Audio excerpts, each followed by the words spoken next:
So I'm guessing the police came through and arrested some people down there. So, already tonight? Yeah, and we don't have no leadership down there because I'm up here, and I brought most of my leaders up here with me. So I'm trying to figure out what's going on, send somebody down there. It'd be cool if we can get a bunch of people after this to go right down there. I already know, right? Get up on the mic caster. All right, everyone load in. Man. Bring a couple school buses. Right. They got ATF out there and everything. Really? Yeah. 20 bullets is not an accident at all. Jeez. We are here today causing a ruckus in Eugene. Damn. ATF's in Portland right now, guys. Because we're not going to stop anytime soon. People think that Maybe an undercover cop. Yeah, I don't know where he went. we have a lot more names on the list. I can't find him. He like disappeared. I took my eyes off him for like a second. I'm gonna try to find him. White police officers that are not in prison for murdering someone. Cold-heartedly. The system has to change. Yeah, And all their leadership is here. yeah, that's what he was just telling me. The ATF is out there right now. They had already arrested a bunch of people. 9 o'clock. Yeah, they're already arresting people and going crazy in Portland right now. And a lot of the leadership is in Eugene right now. We all need to go to Portland. Except one. They're literally freaking out. Like, there's one person there with a broken jaw that can't even yell. No one there with microphones. We all need to go to Portland. That's what I just told them. I'm like, we'll go with you guys. Tell them to make an announcement. Everyone here We needs to need go. reform. We need it now. If there was to be cahoots going over there, Are you going to P-Town? Yeah. Portland's going nuts right now, dude. I think we have to. I think we're gonna have to. none of that would have happened. Here, get up to Portland. With an assault rifle going into someone's house in the middle of the night. I need answers. Make it make sense, please. Let's get up. Let's Go to make Portland some now. noise, and let's keep remembering Breonna Taylor. As we say her name, we're going to be saying Breonna Taylor. One second, I wanna touch on something real quick. Tonight's a little bit different.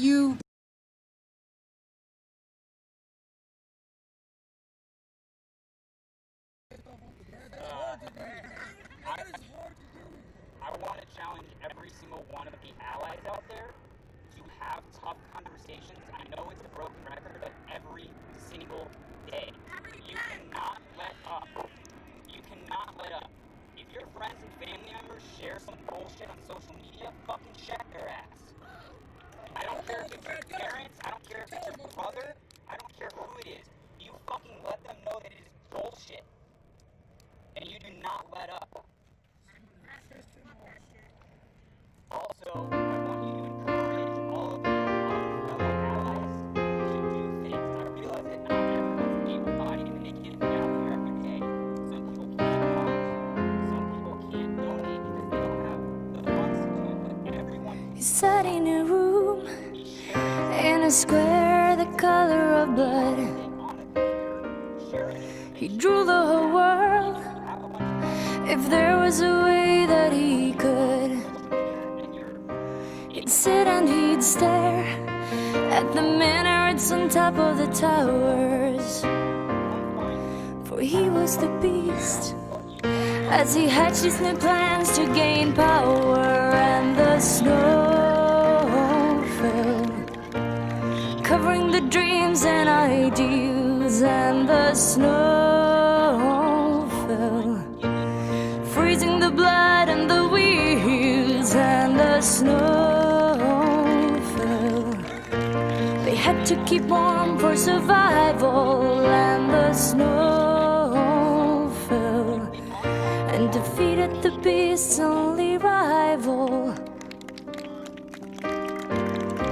They took the old roads that Napoleon had taken before. They fought as the forces of light against the darkness in a holy war.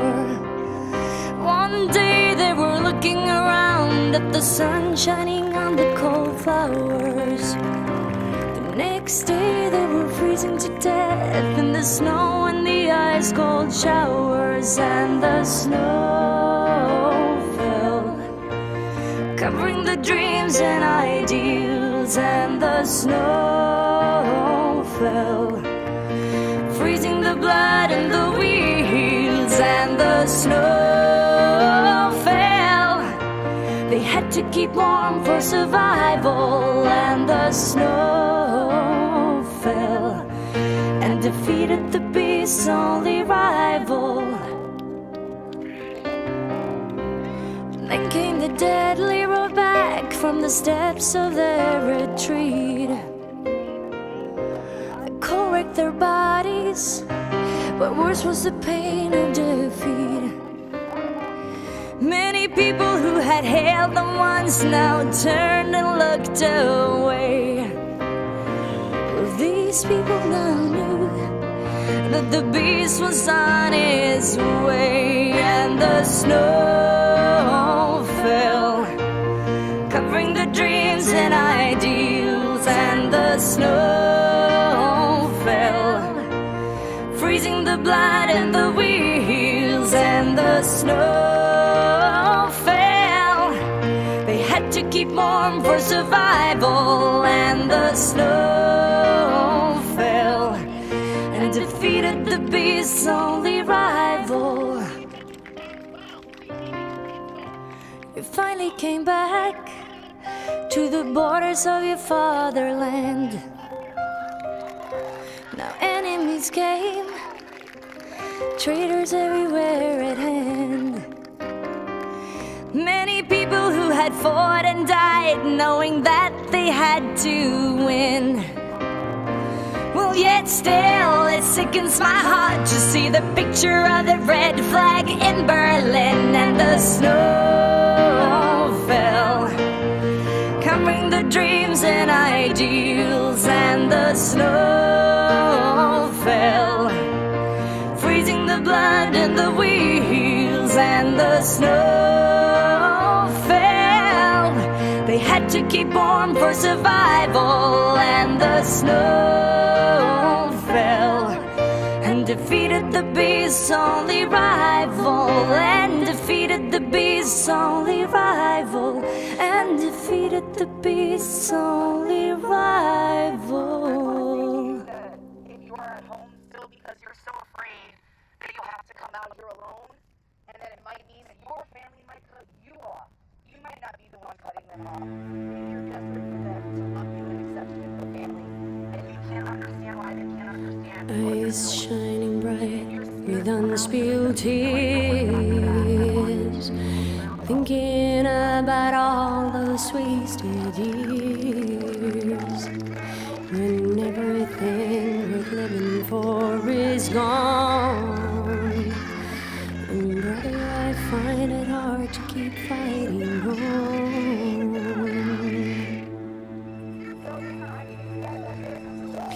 Falling down towards the abyss, the reaper embraces me with his kiss. It makes me want to refuse to care, to watch this all unfold, too much to bear.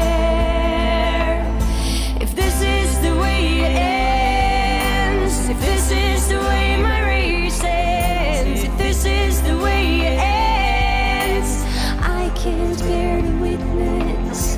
If this is the way it ends, if this is the way my race ends, if this is the way it ends, I can't bear to witness.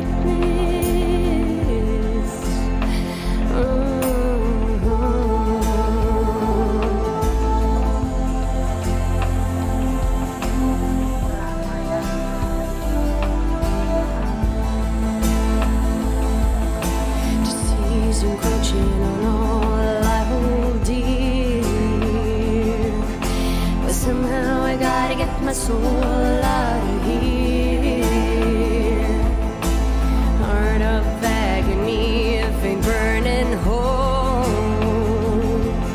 I'm finding it hard to try to cope. And the coast lies on the world with a concrete poise, a wasteland of the meaningless noise. We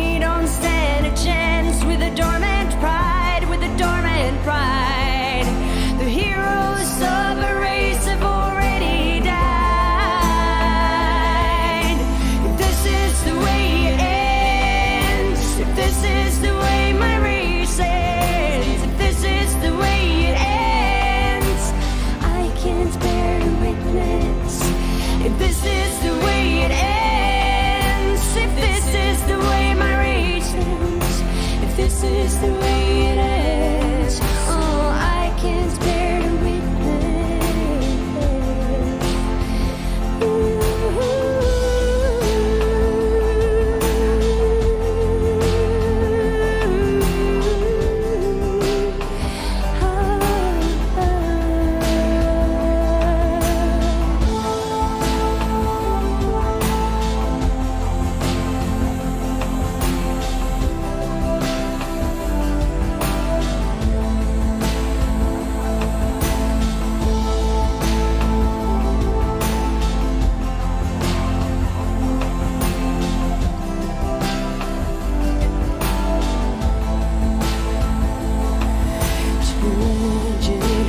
all them down to this apathy and suicidal bliss.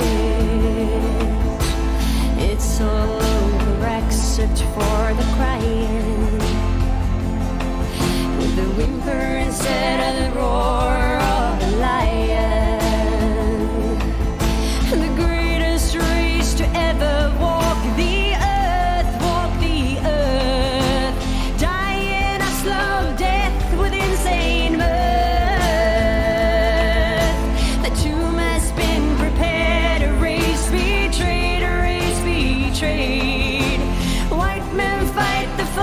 towards the grave. If this is the way it ends, if this is the way my race ends, if this is the way it ends, I can't bear to witness. If this is the way it ends, if this is the way my race ends, if this is the way it ends, I can't bear to witness. If this is the way it ends, if this is the way my race ends, if this is the way it ends, oh, I can't bear to witness. If this is the way it ends, if this is the way my race ends, if this is the way it ends, oh, I can't bear to witness. Don't let it end this way. Don't let it end this way. Don't let it end this way. I can't bear to witness. Don't let it end this way. Don't let it end this way. Don't let it end this way. I can't bear to witness. If this is the way it ends, if this is the way my race ends, if this is the way it ends, oh, I can't bear to witness. If this is the way it ends, if this is the way my race ends, if this is the way it ends, oh, I can't bear to witness.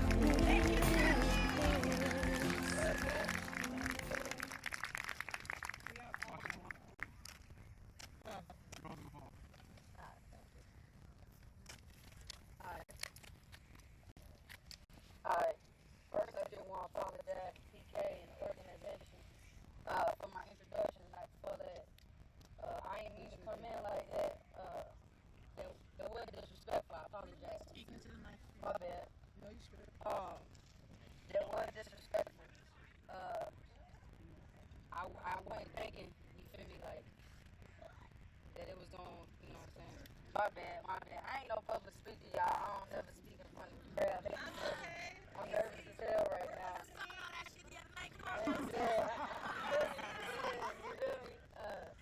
But nah, for real, on a serious note, I do want to apologize to y'all. I ain't mean to come in here and just, you feel me, run in on y'all stuff like that. Y'all know y'all already got that set up, you feel me, a certain way, how y'all like it. And I apologize about that. Just coming in with my camera, like, you feel me. But let me introduce myself properly. My name is Stuff. I'm out of Louisville, Kentucky. I'm a live streamer down there. Lucky TV is my brand. It's my business. I'm independent media. Like I said before, I ain't no public speaker, but I be behind the camera, catching everything, trying to show the truth of what's going on. Cause the media ain't showing the truth, and that's bullshit. You feel me? So that's all I'm out here for. But I'm a protester.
Okay.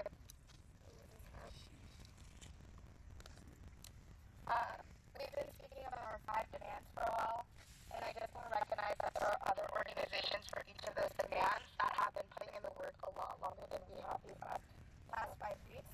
So if everyone can get their phone out, because we are going to check out these organizations and these pages.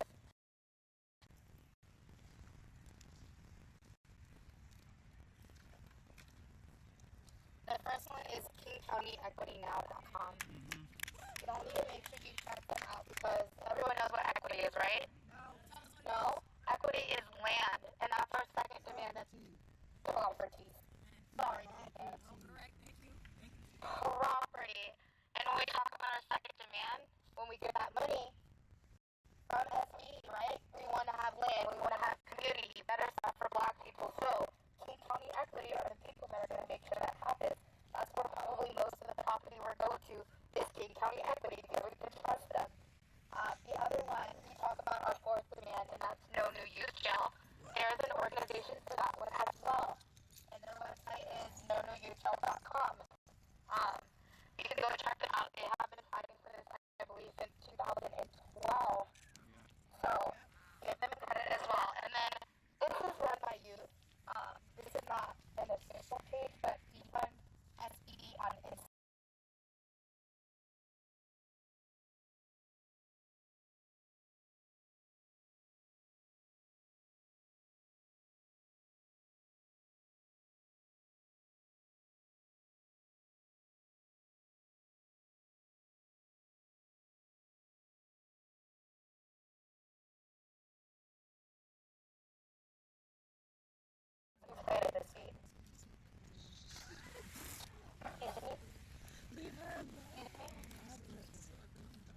That's all I got. Educate yourself. Damn ambulance!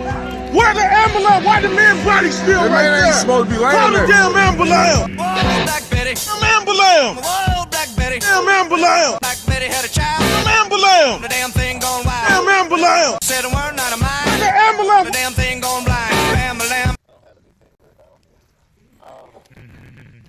I just kind of want to go off of that too.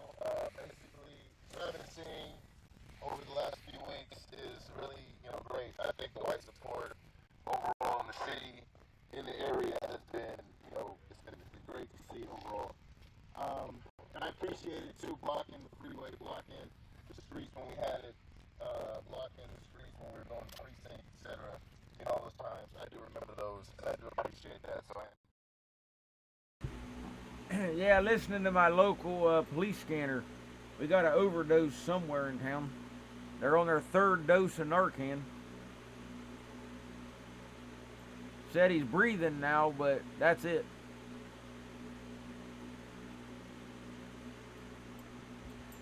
I can't feel sorry for those people.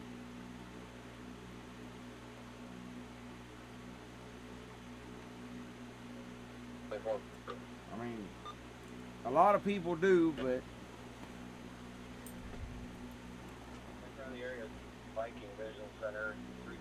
they do it so often.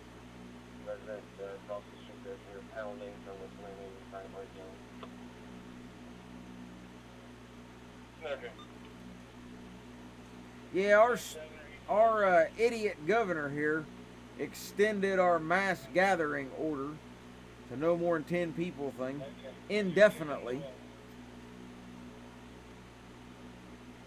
And he said yesterday, I believe, wearing a mask is a sign of freedom. What an idiot.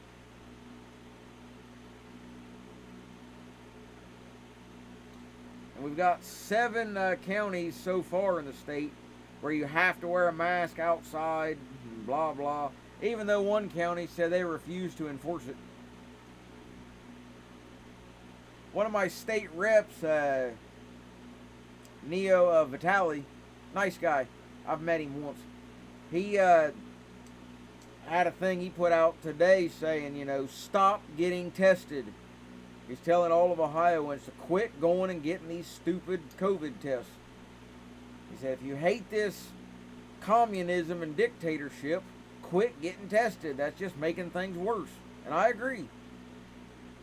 If there's nothing wrong with you, stay home, don't worry about it.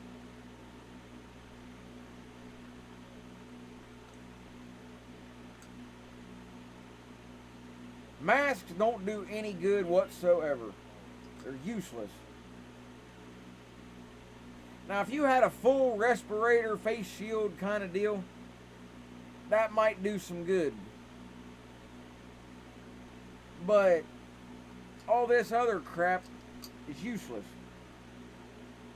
Because there's no way you can force anybody to wear the right kind of mask, because either they couldn't afford it or couldn't find it or whatever. So anything goes. And well, yeah, you might need a mask if you're near one of these riots, because yeah, they probably stink. They probably ain't showered in a month.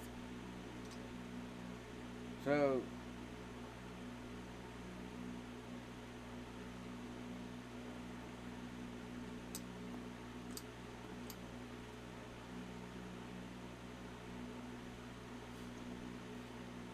yeah, it's got to be bad. I mean, can't they, like, hey, I got an idea. I don't know, it might work. You got tear gas, which, it's not the smell of tear gas that bothers you. It's, you know, it's just irritant. So why don't they mix in some Febreze with the tear gas, so when they gas a bunch of them, it'll smell better. They'll still, you know, cough and gag and hack up a lung and, you know, all that good stuff. But at least for the area around it, you know, it might smell a little better. Drop off some Febreze bombs or something. There might be something to this. I mean, them cops got to stand out there for hours and hours. They don't want to smell that stuff. Get some Febreze and mix it in with the gas, and there you go.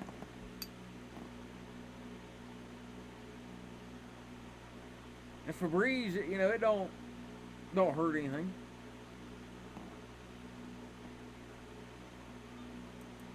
But yeah, them first two songs that I played a minute ago, yeah, them have been banned like a lot of places.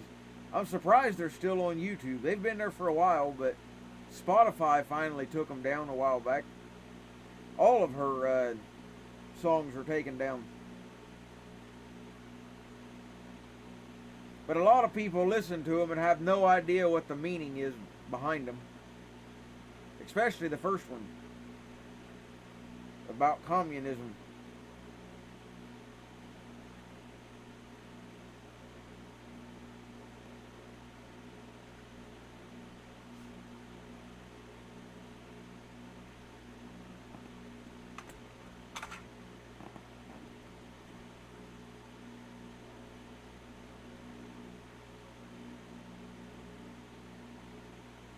But that was a brutal winter back during the war, and nobody could deal with it. They weren't prepared.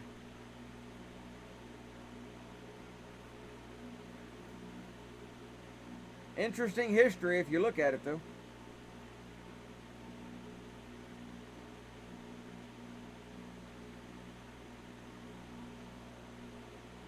I put a new video on the channel a little bit ago, right before I went live. If you haven't seen it, I went to a Confederate cemetery not too long ago. Well, last weekend, matter of fact. And took a bunch of pictures. And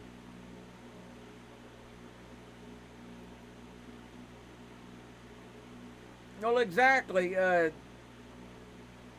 That's the whole point of you know, forced vaccinations and the microchip. I looked into this a while back, a few months ago. The one that Bill Gates and them come up with. The reason for the 6-foot social distance has nothing to do with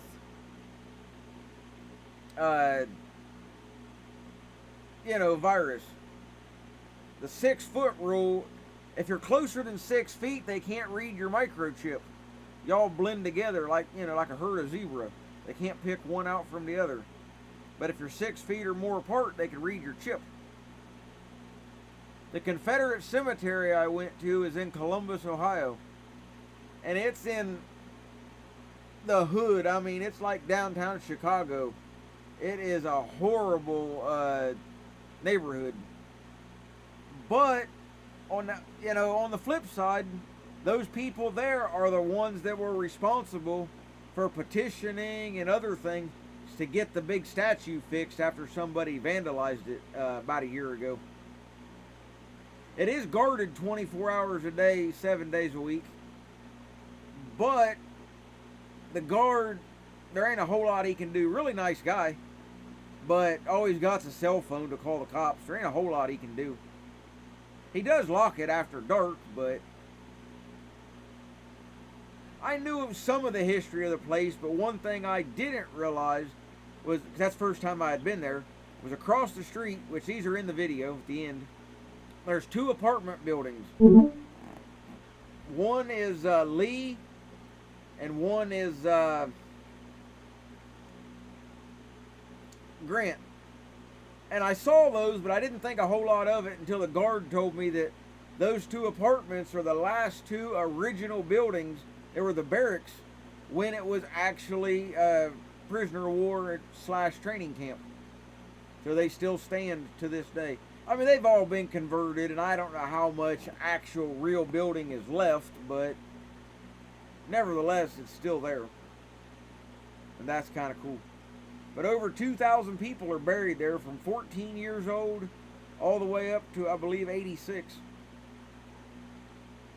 There was 300 Confederate sympathizers in the beginning, and that's what started it. Then it just grew from there. But they still had prisoners there after everything was signed at Appomattox at the end of the war.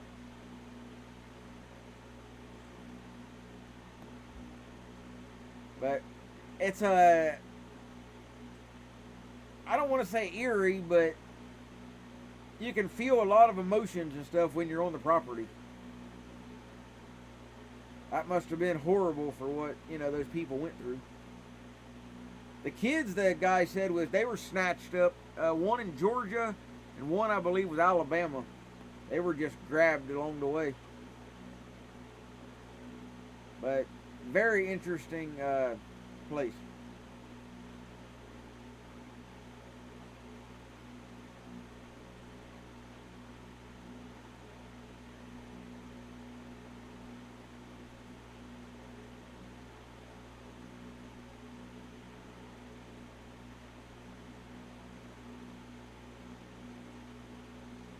I had always wanted to go up there, but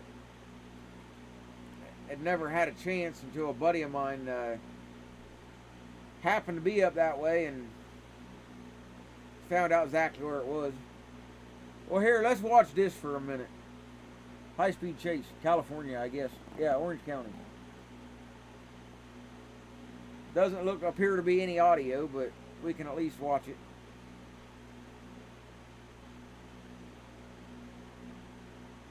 Nah, there's not a whole lot to really tour necessarily.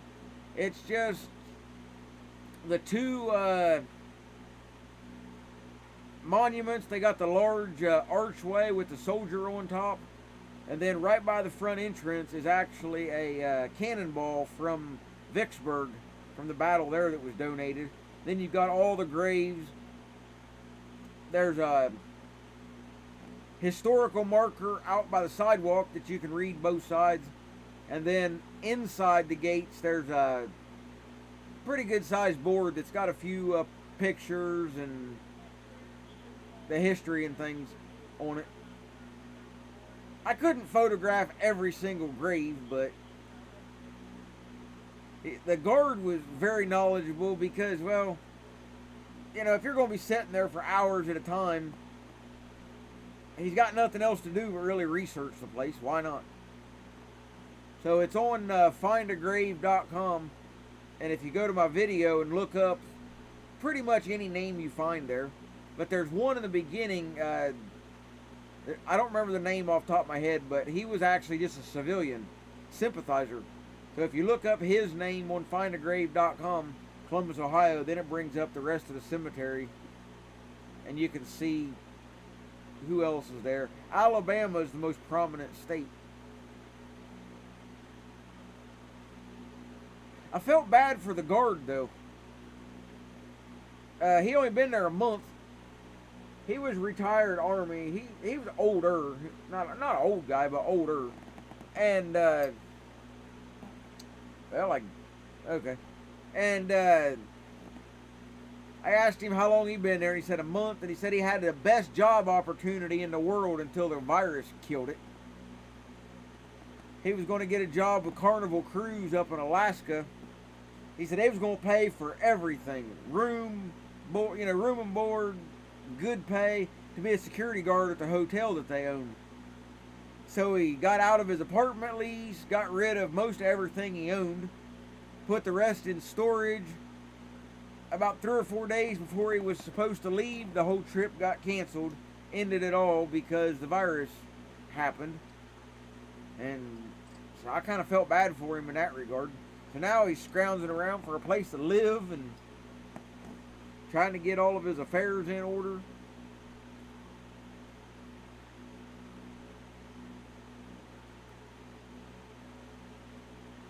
His was going to be a permanent position. Hey, take it easy. Have a good night. But yeah, Roman, he said it was going to be a permanent position because in that town, I forget the name of it, but Carnival Cruise owned like the entire town. They owned, of course, the ships that docked there, the hotels, the trains, everything. But now it's nothing.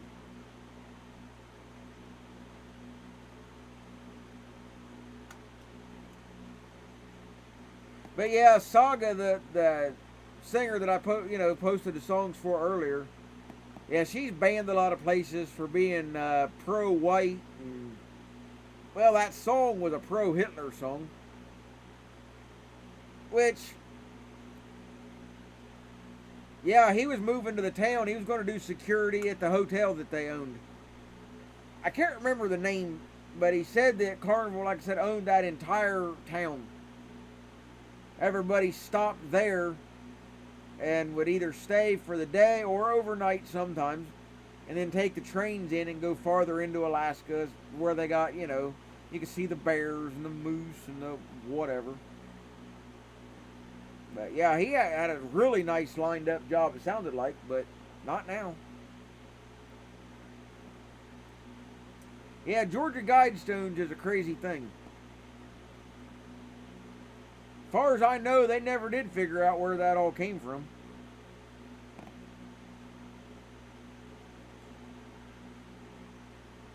But, I mean, her song might be pro-Hitler, but there's a lot of truth to it. If he could have got in there and defeated Russia, I don't think we'd have all this crap today.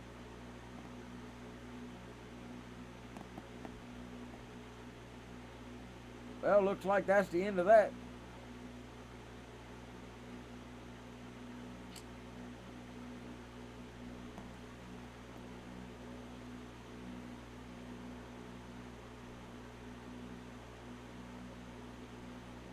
You know, I often think you're right.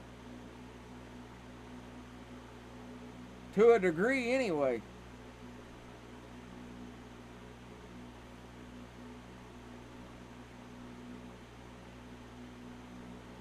You know, all the values and everything we tried to help Europe protect, they threw away. Look at England now.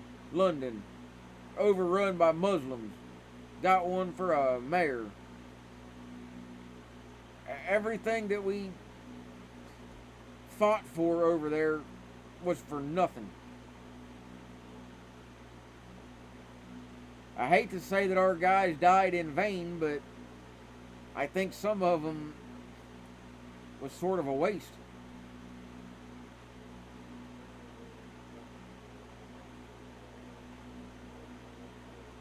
And that's a shame that so many of our own people died for that. I mean, there's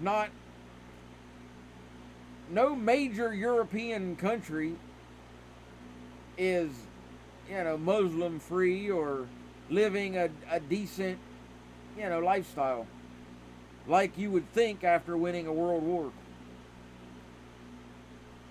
I've watched a lot of documentaries. You got to be careful with the documentaries, though.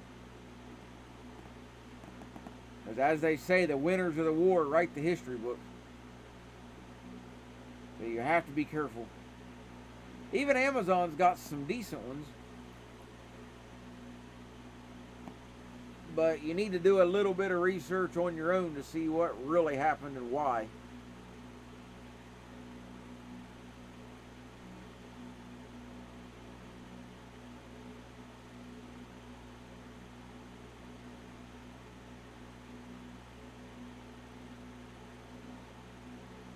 They don't even teach history in schools anymore, but, you know, almost in a way I'm glad. Because as screwed up as the schools are, they're better off to not teach it than to put all the even worse ideas in their head.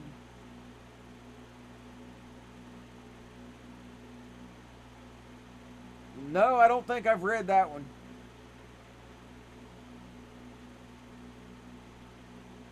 No, they don't belong here, and they're the reasons the statues are being tore down. I've actually had a couple friends mention it to me lately that they're starting to notice it themselves. Muslims are anti-history, statues and all that, of any kind. And this plays perfectly into their plan. And you can see them in some of the live streams once in a while. You know, that these idiots here go rip down some Confederate stuff, and then the other people on the other side say, well, let's go rip down Martin Luther King and all that crap. And then another group wants to rip down this one, and when it's over with, you got nothing. Look at the ISIS fighters over there. What do they do when they get into an area? Destroy the museums, bust up all the stuff, erase history so they can replace it with theirs.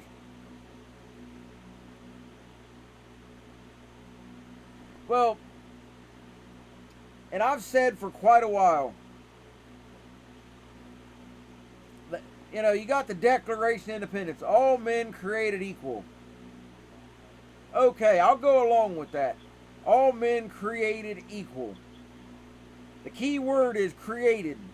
You might have started out equal, but it's your choice whether you want to stay equal or not, and most of them have done the exact opposite. So they are no longer equal. I don't care.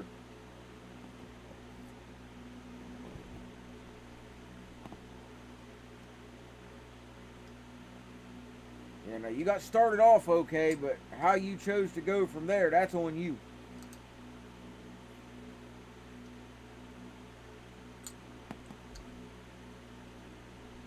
Yes, equal under God. Yes.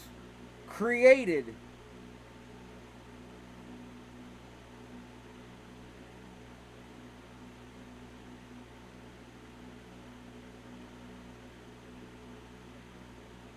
Well, the start of World War II, that really depends.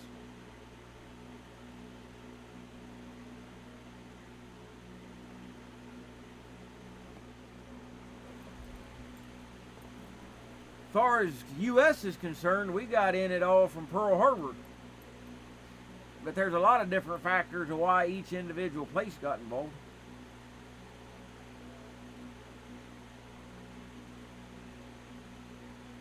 Communism needed stopped, though.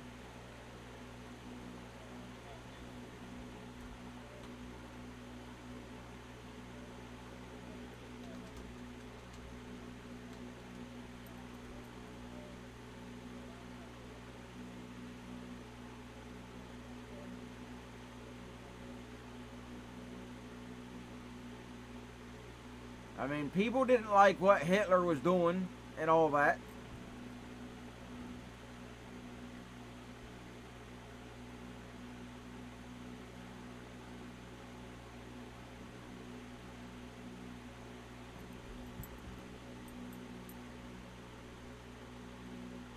Well, sure we did. We should have fought right there alongside the rest, and it might not have turned out the way it did.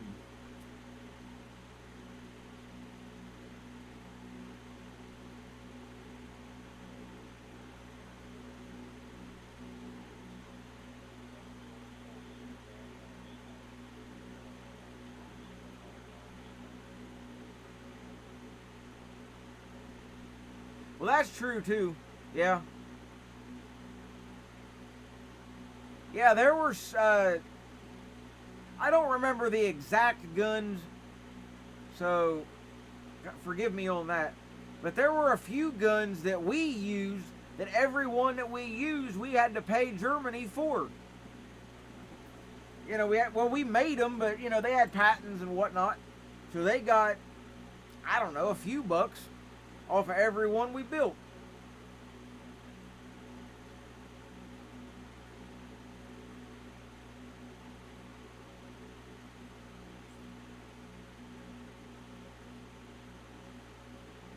So, yeah, there's a lot of stuff that's not generally talked about.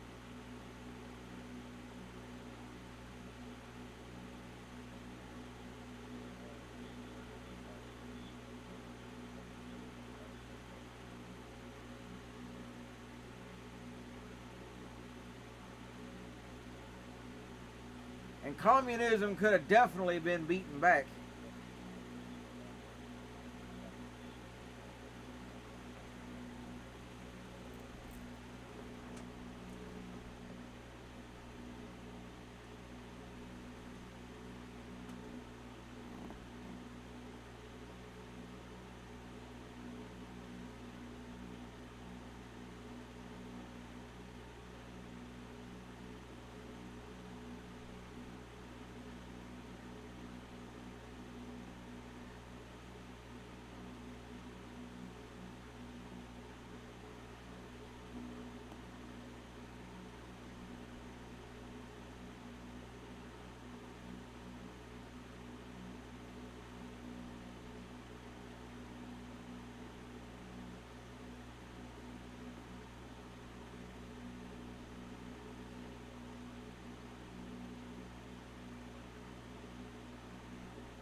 I can't really put an exact label on it. You know,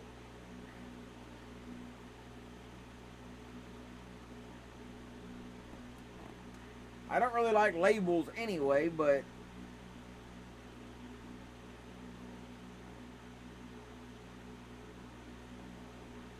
we weren't made to all be together though. Everybody had their own corner, you know. That's biblical. Everybody had their area to go to.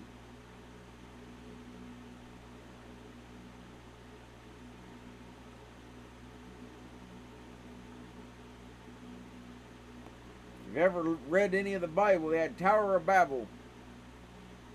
You know, trying to build the big tower to get to heaven, this, that, and the other. Wasn't right, so everybody got a language, couldn't understand each other, and went their own ways. Wasn't designed to get back together and do all this mixing.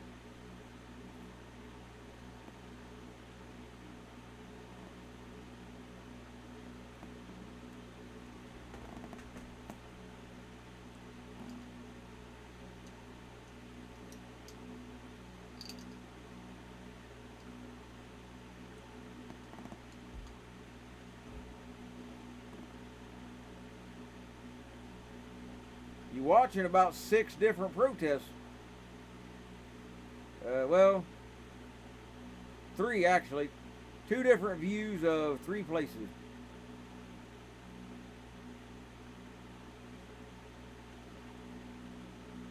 Nah, not Putin.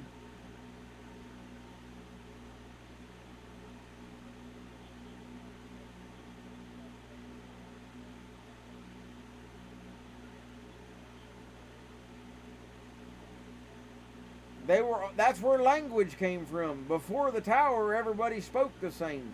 So they were all together. But they all got sent their own ways.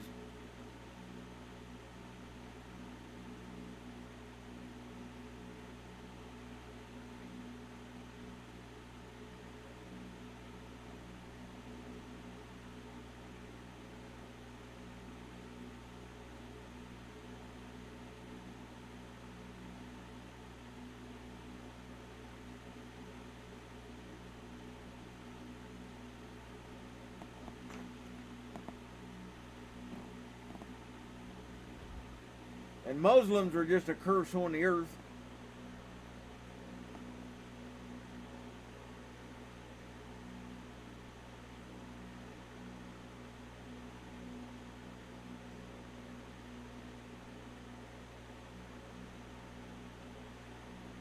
Roman, that's the reason I don't like labels. Because most labels do not have a set definition.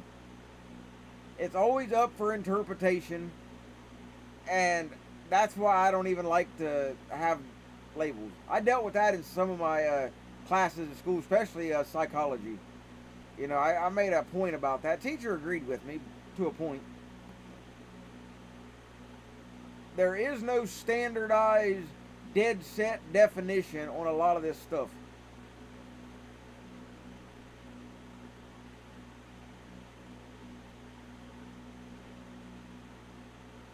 You know, a doctor can say you're one thing and you go to another doctor and they'll call it something else. Even if they're looking at the exact same, you know, same paperwork, same diagnosis or whatever.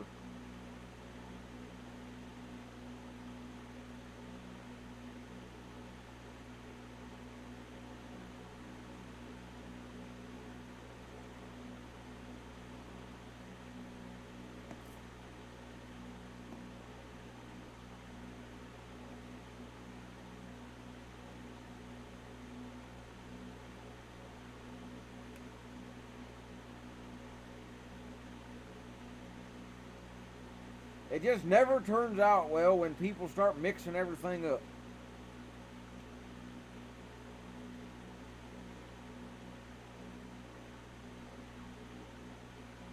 Well, Rambo, that's true too, but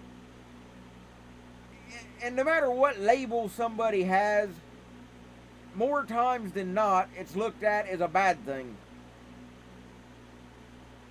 So I hate labels. Like they'll say, and this was something I brought out in class too.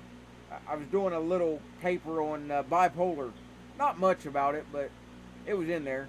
And I made the comment that, you know, too many times people will say, well, you are bipolar or whatever. And I'm like, I hate that. You could say, well, you have it, but that don't mean you are that. You know, labels suck.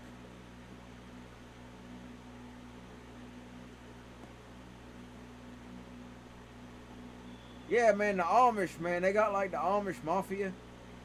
They come like repo your buggy if you miss a payment. Crazy stuff. We got a lot of Amish around here, though. Well, Amish and Mennonite.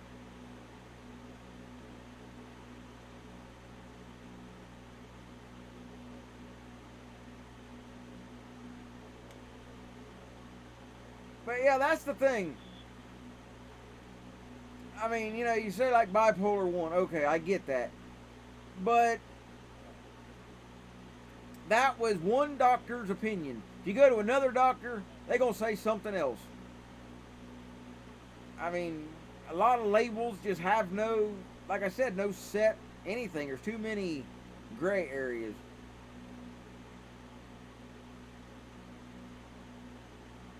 What'd they do? Drive a buggy into the towers?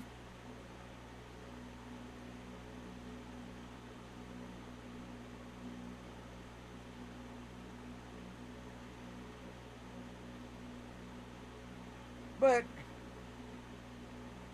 you know, a lot of mental conditions, and I've been through some of this over the years, a lot of them are like having an allergy to a food. Is an analogy I've used before. You know, say you get upset stomach all the time or a headache or whatever. Well, eventually, if you try hard enough, you'll figure out what the cause is. Like, maybe you're lactose intolerant and didn't know it, so you cut out dairy products and you're fine. Well, if you find out what sets off your XYZ label, whatever they want to tell you you have, then you're pretty well good, you know.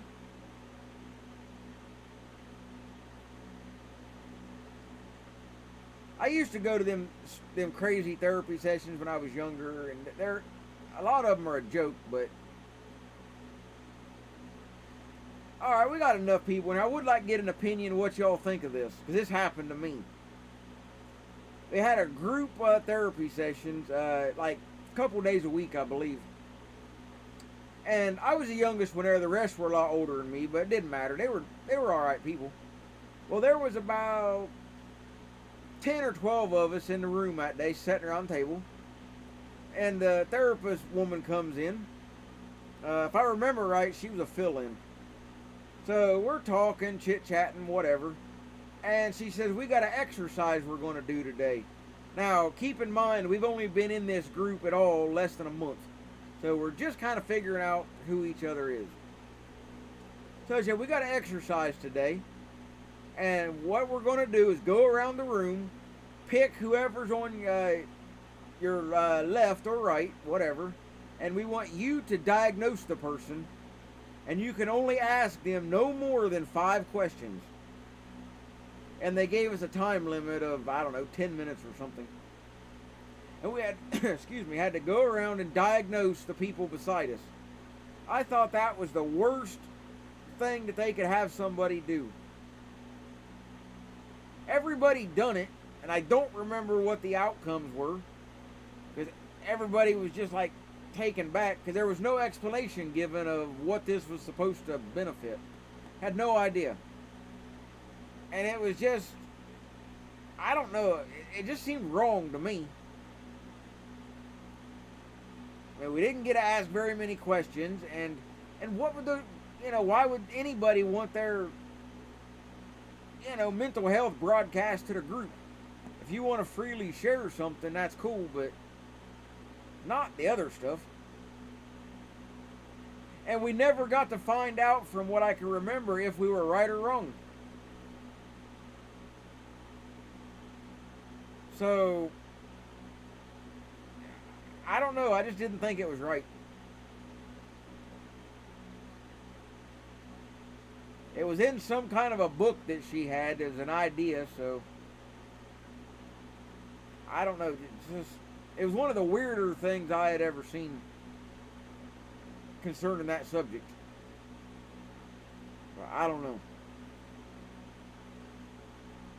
I'm surprised nobody walked out.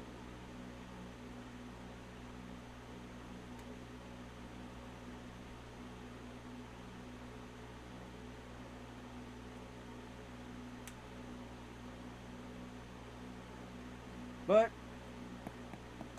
it was just one of them things, I guess, but I definitely didn't agree with it.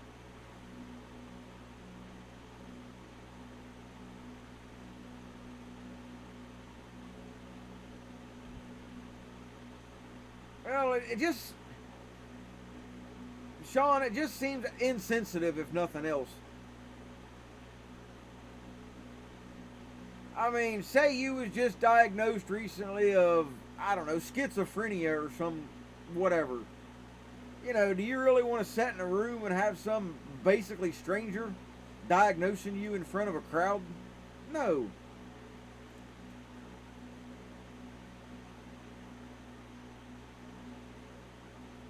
It's just, I don't know. That was my whole thing. I mean, there might have been, a reason behind it, and it might have been a good reason. There could have been research and studies done with this and all of that, but we never knew. Well, it wasn't under, I thought that too, but it wasn't HIPAA law because we weren't really bringing out their medical history. That was just our opinion. It didn't mean we were right or wrong. Now, if the teacher would have, well, the therapist, that's probably why she didn't tell us if we were right or wrong. Because if she would have said, well, you're right, Jim sitting next to you is a schizo, well, that would have been breaking a rule, definitely. But since we got no answers, then, it didn't really break a law. Other than morality, it was morally just horrible. I think if you're going to put somebody through an exercise like that, you should explain it first. Like, we're going to do this, and then this is the reason behind it, and this, that, and the other. Then it might have been all right, maybe. But with no explanation, I've asked several other people that have been through a lot of therapy, and they've never heard of it. But I've never talked to anybody that does it for a line of work. Yeah, that's something would be interesting to find out.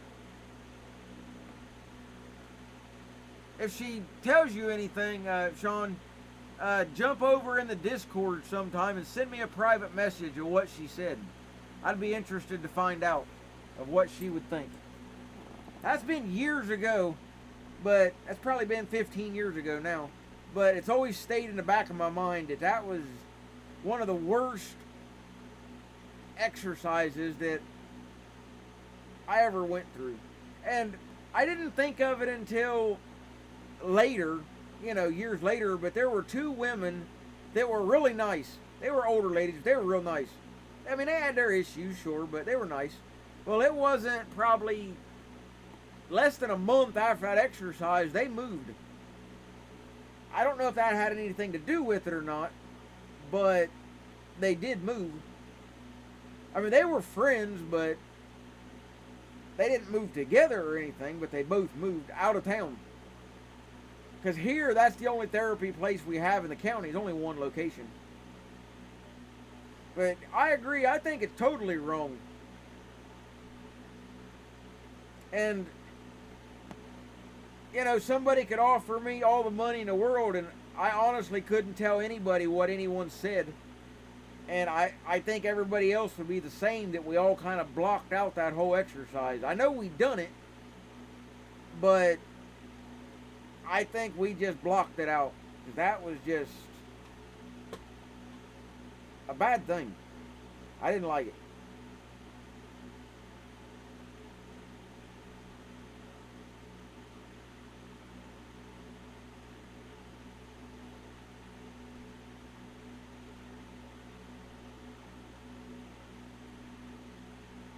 You know, I mean, that psychology class I took was short, 5 weeks, but the one thing I learned is most of those theories are crap.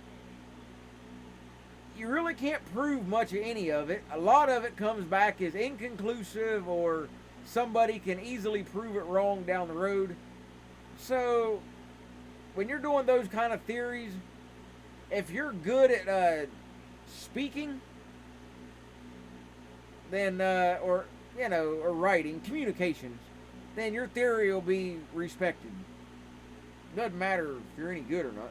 I don't know, I can't bounce around, TT. Only the one that's lit up in red will have audio. You talking about like those? And the audio's screwed up too. It's robotic. Ow! With the clubs are open. And that's on their end. Yeah, I know about the Denver airport. That is creepy, to say the least. There's a lot of weird stuff there. Yeah.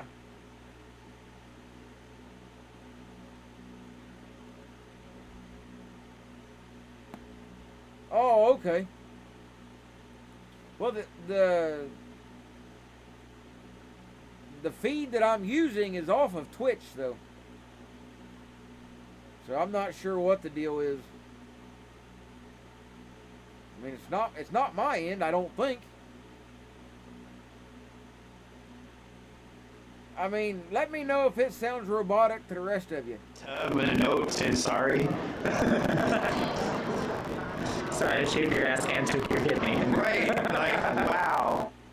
Okay, so it's robotic on the video then, okay.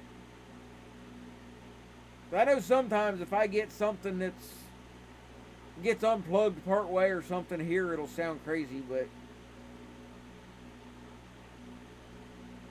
so I don't know. I've never had that before, so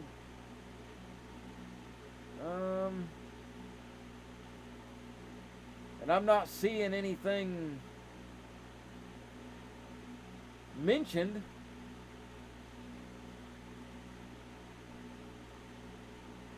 So let me check another feed right quick just to see.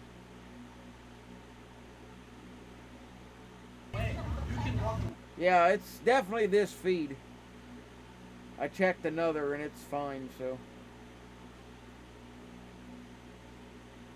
maybe he'll get it fixed, I don't know.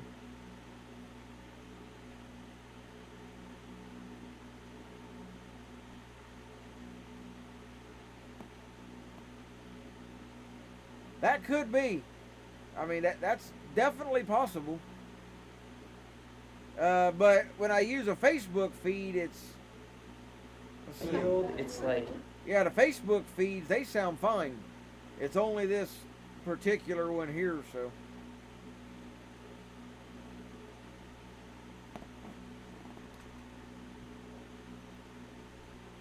Let me check something else here. And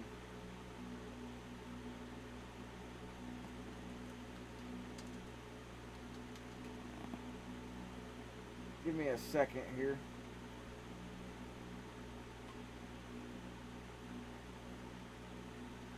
I'm going to try to get the feed from somewhere else.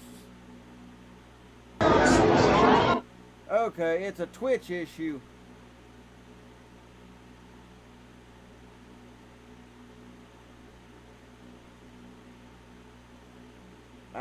My fault.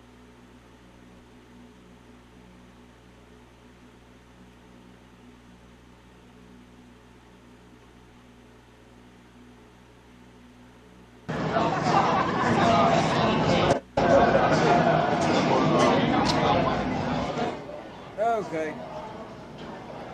Yeah, it was something to do with Twitch. I don't know. But it seems alright now. I've just got it turned way down. If something kicks off, I'll turn it back up. find myself a perch.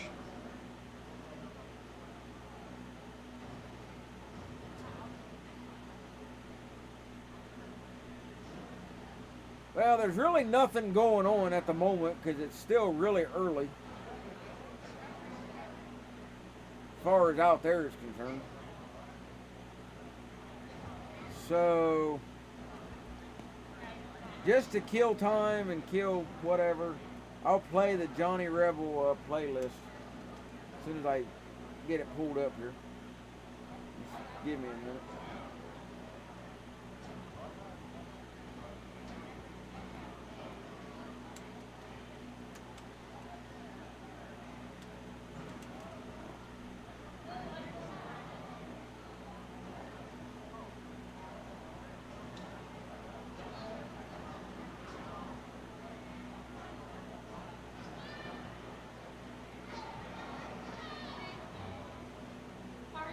Good. Good. I'm Michelle. Which Michelle? Oh, well, I don't know if we met, but we said hi to each other. Michelle O'Connor, I follow you.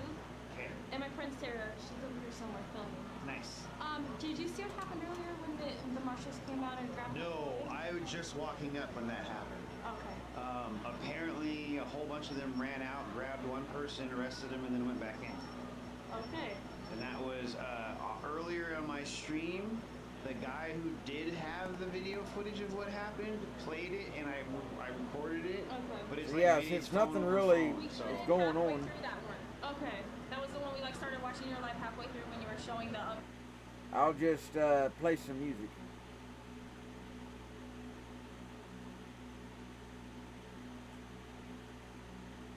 So bear with me just a second.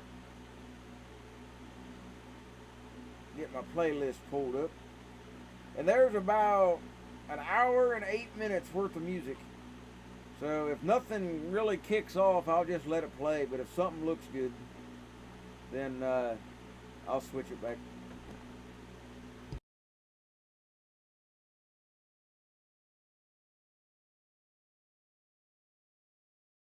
Hello, I'm Johnny Rebel.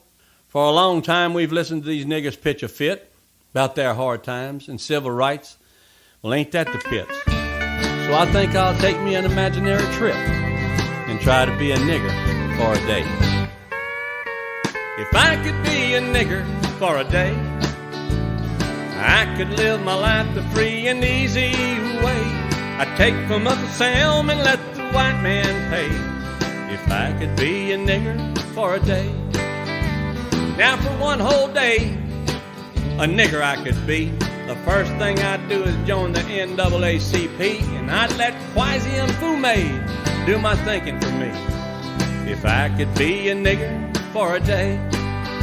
Now I wouldn't want to work, cause I wouldn't have to. And guess what I'd do next? Well, you shouldn't need a clue. I'd go down to social services like all the brothers do. If I could be a nigger for a day. Oh, if I could be a nigger for a day, I could live my life the free and easy way. I'd take from Uncle Sam and let the white man pay. If I could be a nigger for a day. Now when I'd sit down in that office, the office of welfare, I'd get food stamps, a medical card, and free child care for all the illegitimate kids that I've got scattered everywhere. If I could be a nigger for a day. Now I'd have plenty of time, so I'd hang out with the mob, and I'd consume a little dope or find a good place to rob. Now that would make me self-employed, and I wouldn't even need a job. If I could be a nigger for a day. Oh, if I could be a nigger for a day, I could live my life the free and easy way. I'd take from Uncle Sam and let the white man pay. If I could be a nigger for a day. Now when I'd need something, I'd steal it, so I wouldn't have to buy it. And if the cops would apprehend me, you know that I'd deny it. And I could call Jesse or Al, they'd come start a riot. If I could be a nigger for a day. But I can't be a nigger, and I don't really have to be, 'cause Coon, let me tell you, it's plain and simple to see that if I was you for a day, then I'd be taken from me. So I don't wanna be a nigger for a day. I don't wanna be a nigger for a day. I don't wanna live the free and easy way. I'll struggle long and struggle hard, but that's okay, 'cause I'll never be a nigger for a day. No, I'll never be a nigger for a day.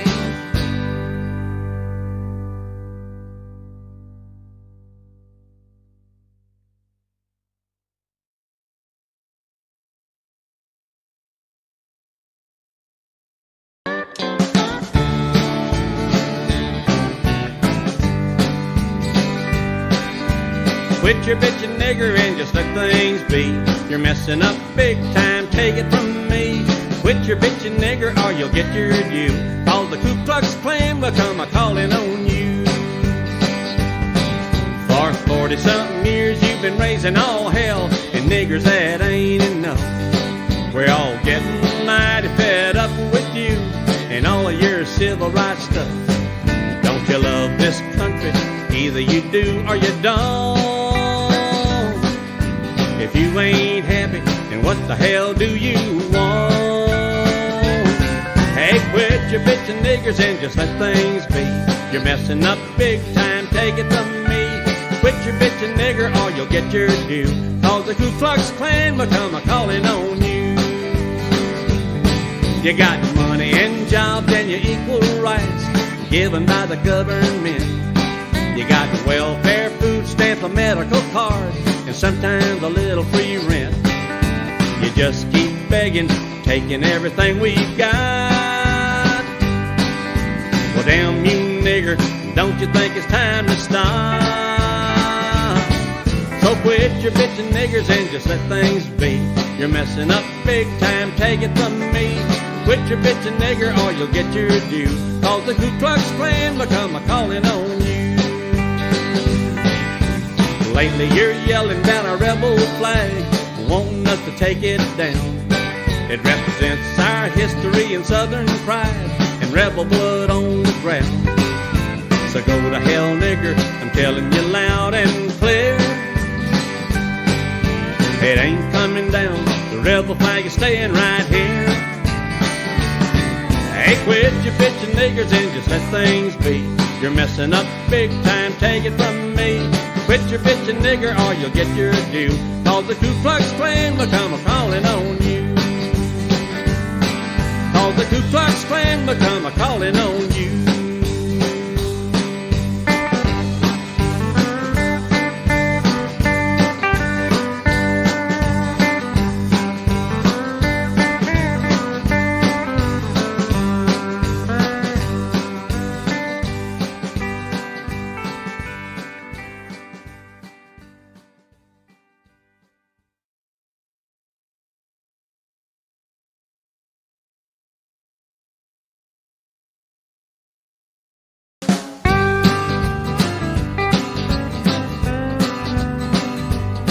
We ought to send them all back to Africa. We ought to send them all back to Africa. We ought to send them all back to Africa where they belong. We ought to send them all back to Africa. We ought to send them all back to Africa.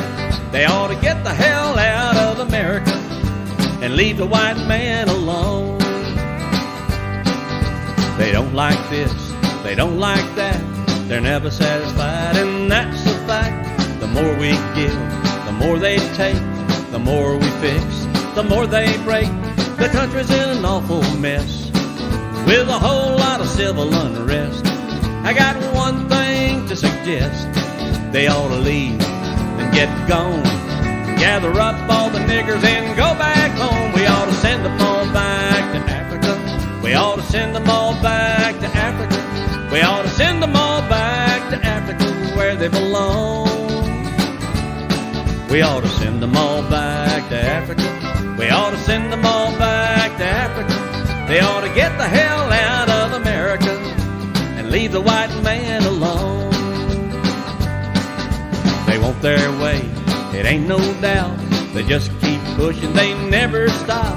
If they don't like the way things are done, they ought to go back to where they come from. So white people, I'm asking you, let's buy us a boat or two. And here's what we need to do to help them pack and be kind. Make sure we don't leave one nigger behind and send them all back to Africa. We ought to send them all back to Africa. We ought to send them all back to Africa where they belong. We ought to send them all back to Africa. We ought to send them all back to Africa. They ought to get the hell out of America and leave the white man alone. Life in America would be so great without niggers here to demonstrate about this and that and that and this and you and me and getting things free. Won't you listen to me? Let's send them all back to Africa. Send them all back to Africa. We ought to send them all back to Africa where they belong. We ought to send them all back to Africa. We ought to send them all back to Africa. They ought to get the hell out of America and leave the white man alone. They ought to get the hell out of America and leave the white man alone.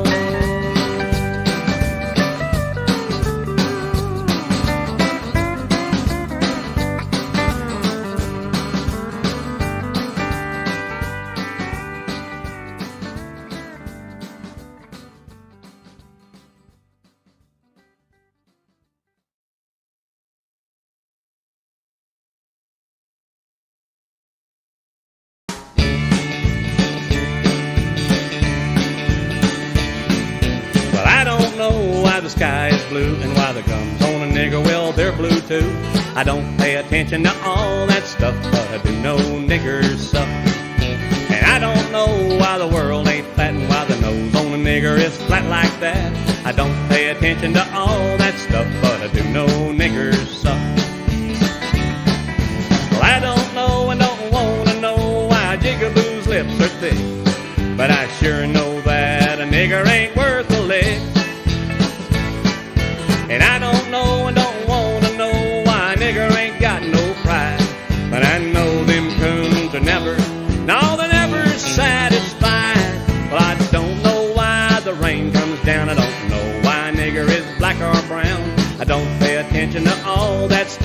do know niggers suck.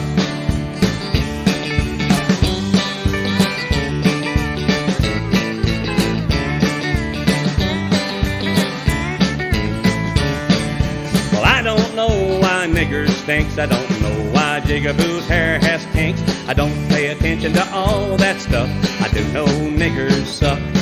I don't know why night turns to day and why a nigger won't work to earn his way. I don't pay attention to all that stuff, but I do know niggers suck.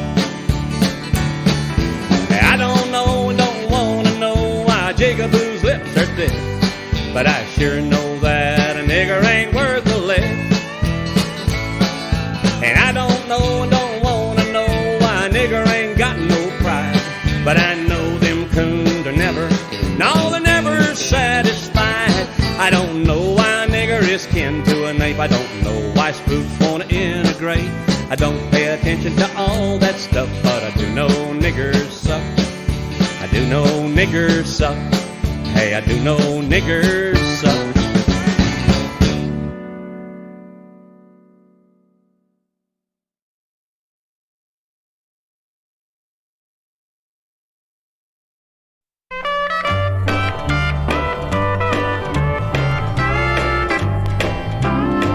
If you smell something funny when you walk down the street, you're in Coon Town. You look and see garbage all over the street, you're in Coon Town. Up and down the street there ain't nothing but trash.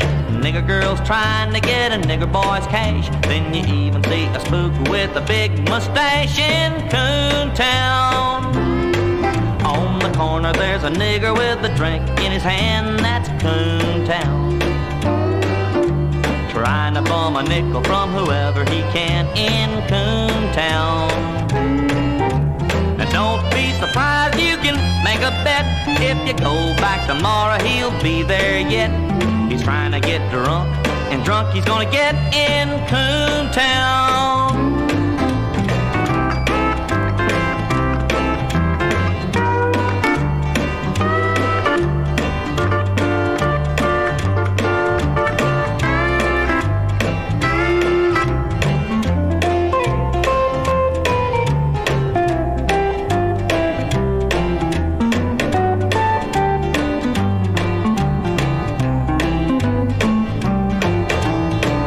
Never bother about going to work in Coon Town. They seem to think that work is for jerks out of Coon Town. He don't do nothing but sleep and doze. He don't wake until his eyes are tired of being closed. It's half a day's work for him to scratch his toes in Coon Town. It amazes me to see the way they live in Coon Town.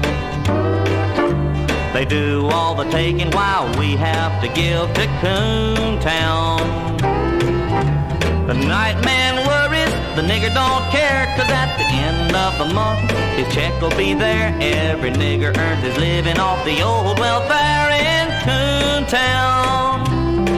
Every nigger earns his living off the old welfare in Coon Town.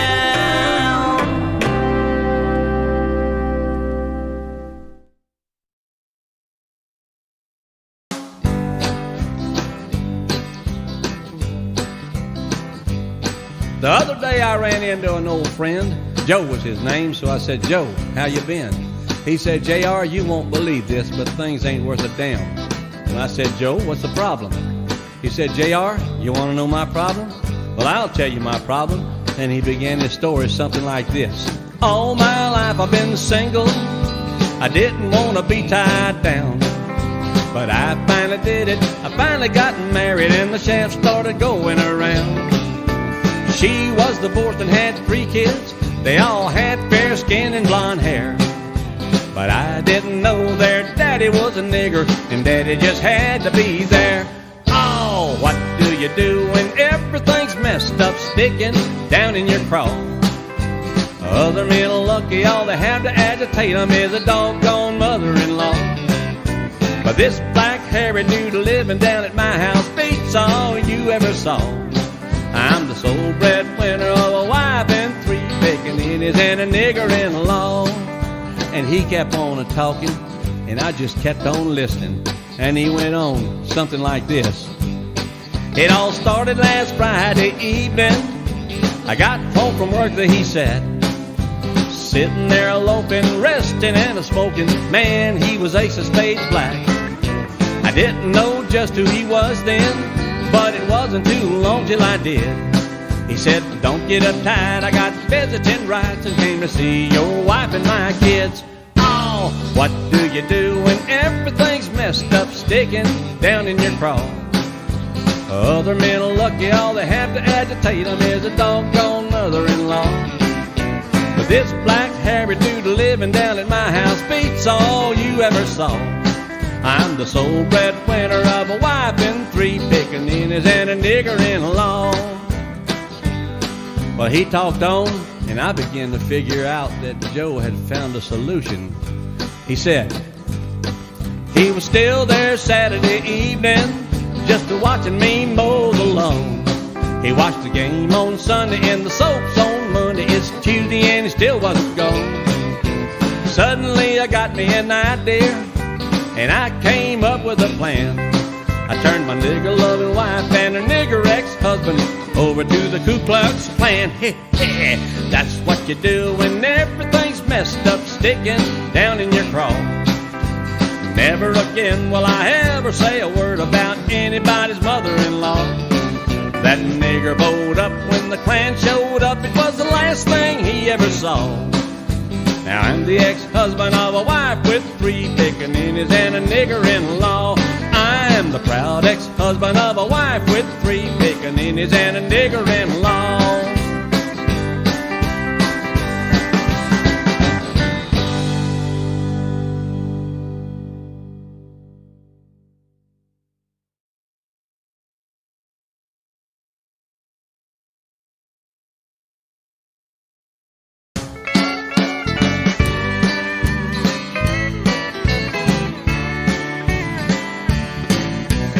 Big lips, it ain't the nose, it ain't your kinky hair or your clothes, it ain't your dreadlocks hanging or the way that you walk. It ain't the smell, it ain't the black. White people might probably learn to live with that, but if you wanna know, nigger, I'll tell you what, this is a song. It's the attitude, stupid. It's what's inside your brain. It's the attitude, stupid. Ain't you ever gonna change? You keep thinking everything is black and white. Don't you know the difference between wrong and right? It's the attitude, stupid. We don't owe you a thing.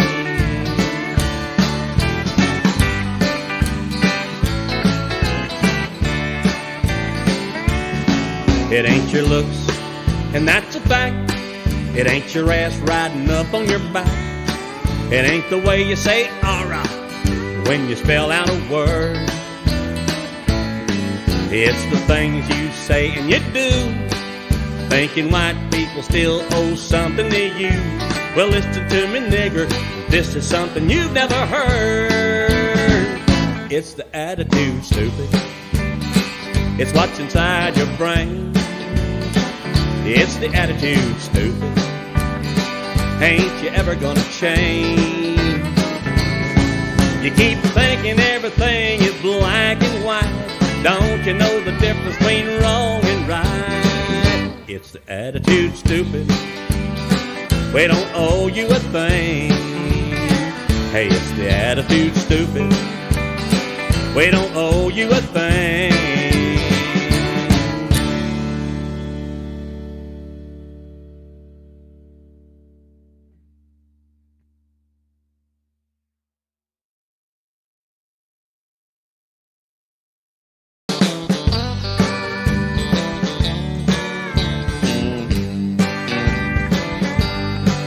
They call them coons, they call them toads, they call them darkies, but heaven knows, ain't nothing but niggers trying to get under our skin.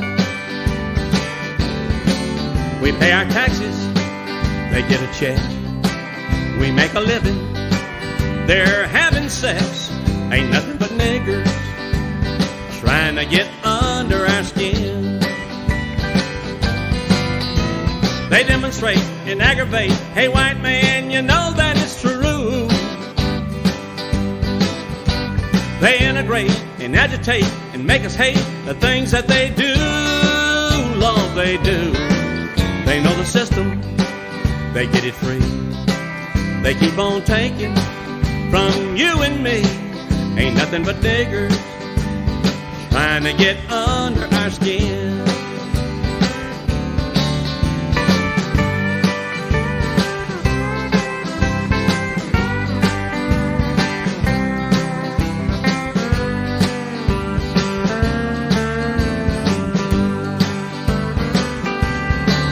They got the food stamps, we got the cash. They're eating T-bone, we're eating hash. Ain't nothing but niggers trying to get under our skin. They're getting the gold mine, we're getting the shaft. They're taking a handout, we're taking crap. Ain't nothing but niggers trying to get under our skin. They demonstrate and aggravate. Hey, white man, you know that it's true. They integrate and agitate and make us hate the things that they do. Lord, they do. They know the system, they get it free. They keep on taking from you and me. Ain't nothing but niggers trying to get under our skin. Ain't nothing but niggers trying to get under our skin.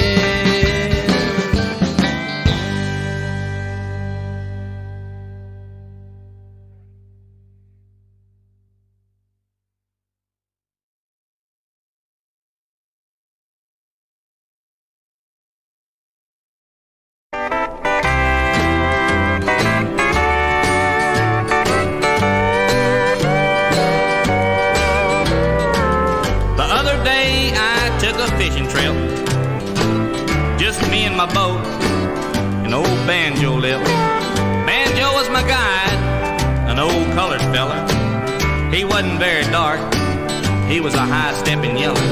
So we launched my boat, and I cranked my motor, and up to my nose came a terrible odor. I looked all around, trying to find something dead, but it was Banjo with his arm up, scratching his head.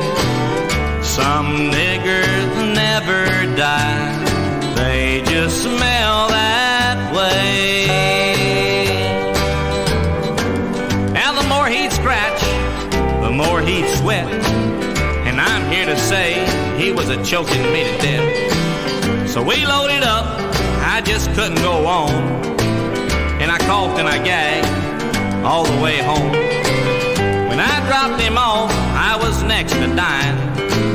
My nose was a-running, and my eyes were a-crying. The smell scorched the hair right out of my nose.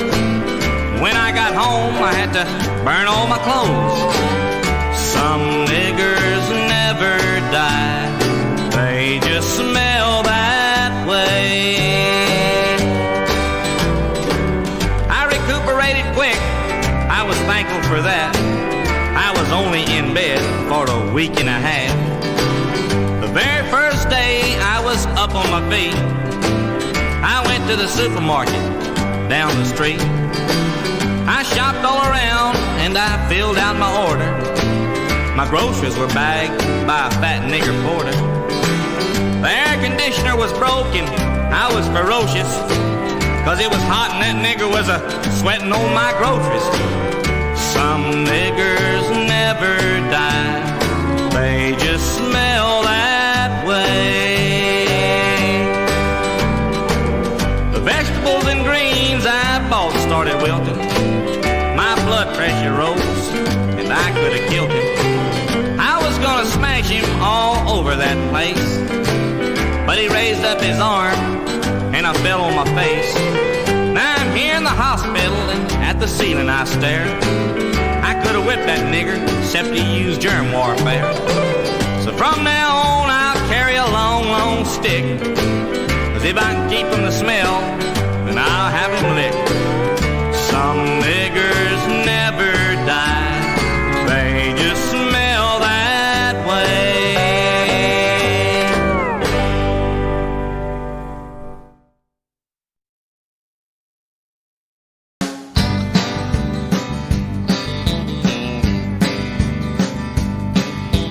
There you go again, talking about reparations. There you go again, talking about something else free. There you go again, talking about reparations. Well, listen to me, nigger, you ain't getting nothing from me. You say all your ancestors were slaves, and that's the reason that you ought to get paid. You want something for nothing, you monkeys are all the same. You're putting all of the blame on whites. We violated your civil rights, but your civil rights movement is nothing but a shakedown game. So there you go again, talking about reparations. There you go again, talking about something else free. There you go again, talking about reparations. Well, listen to me, nigger, you ain't getting nothing from me. There ain't a slave still living today. So tell me, why do you think we should pay for what we didn't do and what didn't happen to you? We can always go back home where the monkeys and the baboons roam. And if you ain't satisfied, that's exactly what you ought to do. Hey, there you go again, talking about reparations. There you go again, talking about something else free. There you go again, talking about reparations. Well, listen to me, nigger, you ain't getting nothing from me. We don't owe you a damn thing, man, you gotta be out of your mind. So take your reparations and stick them where the sun don't shine. Hey, there you go again, talking about reparations. There you go again, talking about something else free. And there you go again, talking about reparations. Well, listen to me, nigger, you ain't getting nothing from me. We don't owe you a damn thing, hey, you gotta be out of your mind. So take your reparations and stick them where the sun don't shine. Hey, there you go again, talking about reparations. There you go again, talking about something else free. There you go again, talking about reparations. Well, listen to me, nigger, you ain't getting nothing from me. I said, listen to me, nigger, you ain't getting nothing from me.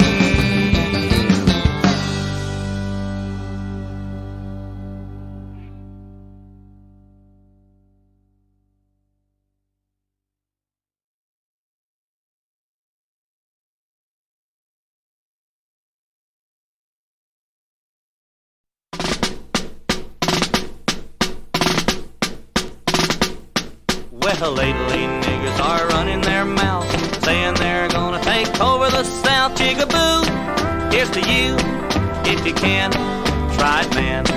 Call Dixieland will never be free to a nigger and the NAACP. Stay away, stay away, stay away from Dixieland, 'cause we're proud of our Dixie. Hooray, hooray, we'll fight again this time, we'll win. We've lived, we'll die in Dixie. Stay away, stay away, you don't belong in Dixie. Stay away, stay away, you don't belong in Dixie. In the Civil War a lot of men died, that's not enough, they ain't sad. demonstrate, shout and sing for Mr. King. But Mr. King isn't gonna lose out when the northern states unite with the South. Watch the fun when it's done, cause they'll run from Dixieland. Cause we're proud of our Dixie, hooray, hooray. We'll fight again this time, we'll win, we've lived, we'll die in Dixie. Stay away, stay away, you don't belong in Dixie. Stay away, stay away, you don't belong in Dixie. They build black power in Alabama, even demonstrating in Louisiana. What a shame, they're to blame, cause they came to Dixieland. Up in the north, big trouble they brewed in Chicago town and Cicero too. Let's unite, Yankee land, come on fight with Dixieland. Cause we're proud of our Dixie, hooray, hooray. We'll fight again this time, we'll win, we've lived, we'll die in Dixie. Stay away, stay away, you don't belong in Dixie. Stay away, stay away, you don't belong in Dixie.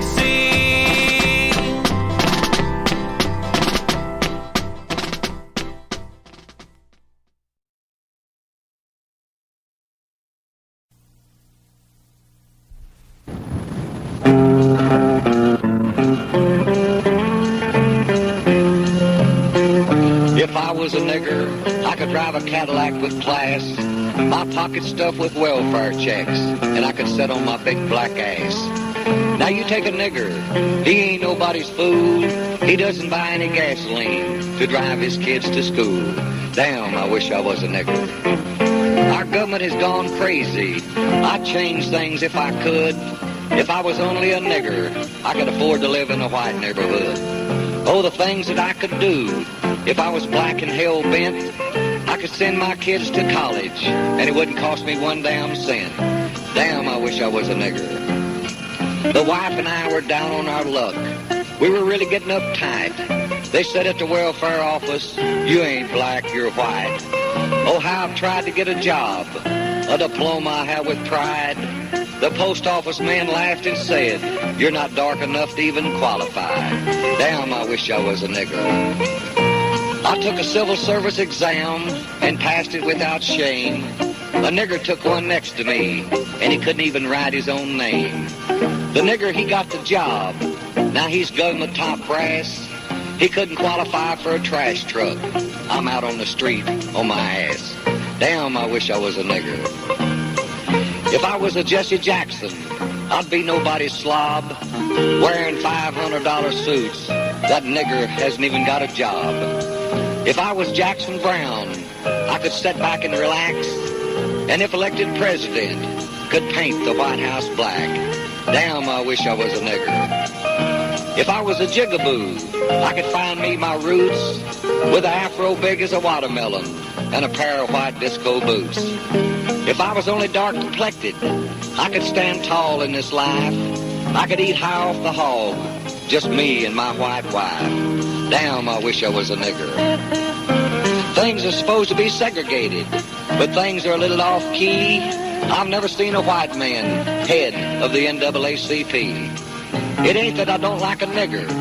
If I've rubbed you wrong by chance, take a look at that mistletoe hanging on the seat of my pants.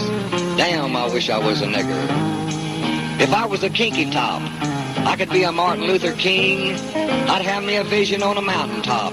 My song the whole world would sing. I could have me a peace march on the streets of Memphis, Tennessee. I could tear up the whole damn city, and the police wouldn't dare stop me. Damn, I wish I was a nigger. A lot of things in life I know, but one thing I can't figure, why a nigger can call me a honky, and I can't call a nigger a nigger. If I was a jungle bunny, I could ring a golden bell. I could be a Muhammad Ali and be loved by Howard Cosell. Damn, I wish I was a nigger. If I was a Ubangi, 7 foot tall and lean, I could be a famous player on a Washington basketball team. If I was only chocolate brown, I could have me some turnip greens, a possum fat and watermelon, chitlins, and a pot of butter beans. Damn, I wish I was a nigger. Now, old Martin Luther King was buried in Washington with class, face down in his box, so the politicians could kiss his ass. I guess it's just politics, and he sure gets my goat, kiss assing with a nigger, just to get his vote. Damn, I wish I was a nigger. If I was only a burrhead, I'd live high on a hill, selling cocaine and prostitutes, and popping all kinds of pills. Now take the NAACP. They can march and raise all kinds of hell. Let the KKK start to move, and they'll all wind up in jail. Damn, I wish I was a nigger. I dreamed my life was over. I heard St. Peter say, today we're taking only niggers. You've got to go the other way. Then I heard the devil. He said, I heard what Peter had to say, but I'm sorry to tell you, son, today in hell is nigger day. Damn, don't you wish you were a nigger? I'm going back to the hills of Arkansas, where they don't have those knocked down, one-sided nigger peace marches, protesters, welfare check grabbers. I'm gonna plant me some turnip greens and a watermelon patch, raise me a hog and a big fat possum. I said, yes, I am, you mother.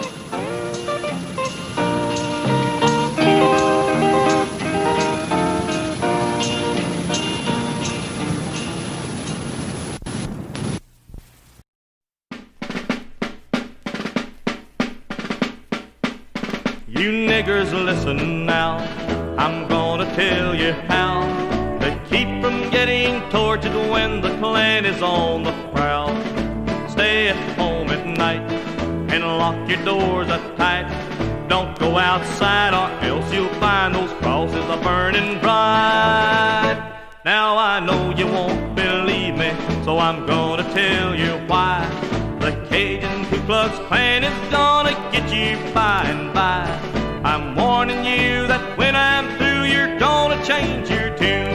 This story's about a nigger, his name was Levi Coon.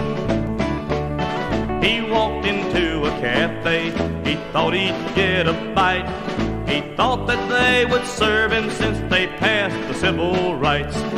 The waitress told him no, and that he'd better go. He said, no ma'am, my Uncle Sam say I don't have to go.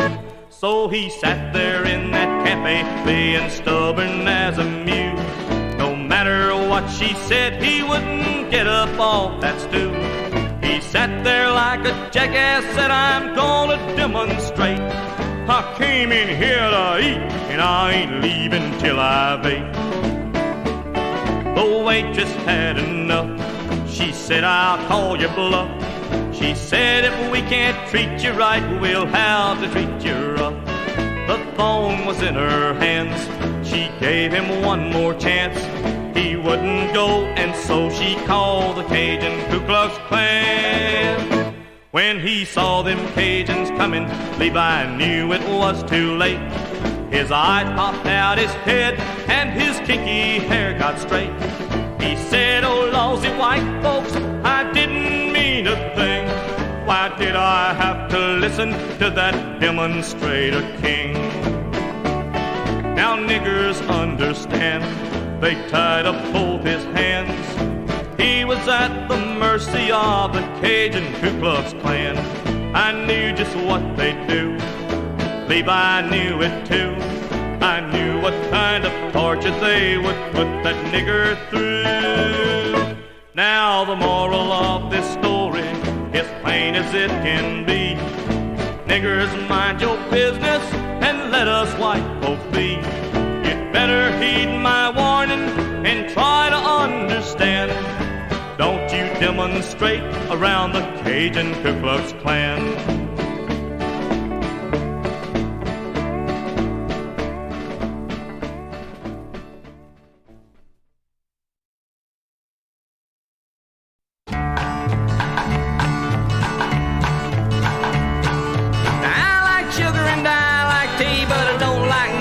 No siree, there's two known things that'll make me puke. That's a hog eating slop and a big black spook. You know it, 'cause I show it.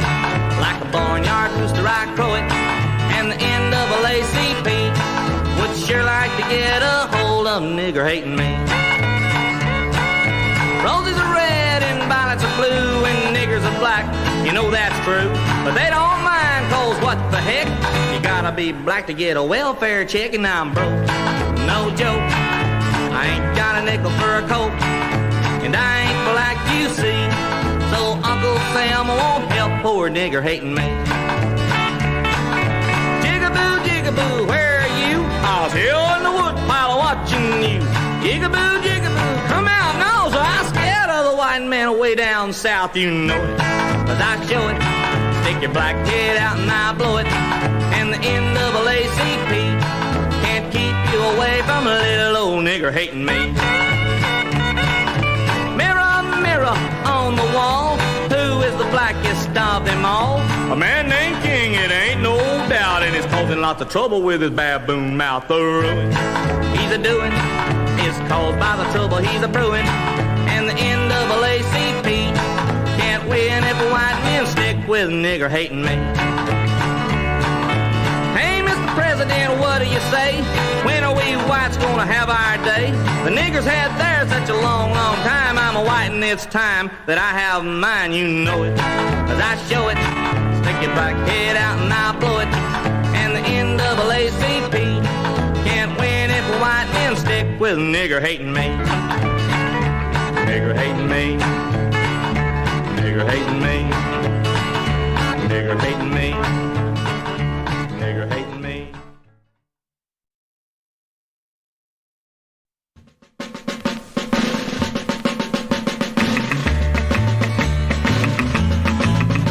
Johnny Reb was from the Southland where the cotton grows so tall. And at the age of 17 he heard his country's call. He kissed his poor old mother, he told his dad goodbye.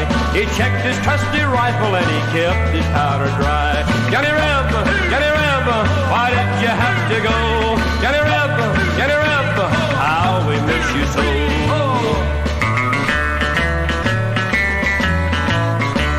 They sent him off to Georgia to join the boys in gray. He fought his only battle on a cold and rainy day.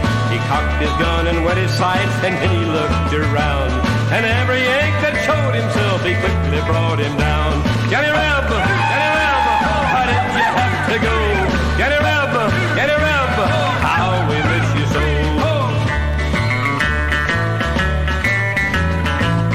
When the fighting stopped, they found him, he was barely alive. But the Union troops that he brought down, they counted 45. They found him lying in a ditch when he breathed his last goodbye. Fight hard for our old Southland boys and keep our flag on high. Johnny Reb, why did you have to go? Johnny Reb, how we miss you so.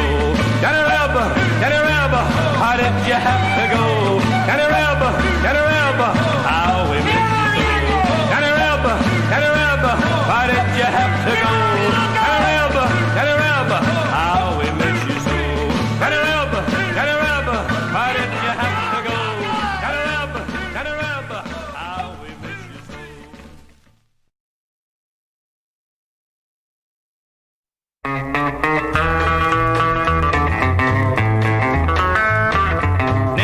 Nigger, tell them lies, black face and bloodshot eyes, crooked toes and crooked nose. That's the way a nigger goes. That's how he goes. They're marching for equality. They'll never be as good as me. We won't let them integrate. We must always segregate. Keep them in their places. Nigger, tell them lies, black face and bloodshot eyes, crooked toes and crooked nose. That's the way a nigger goes.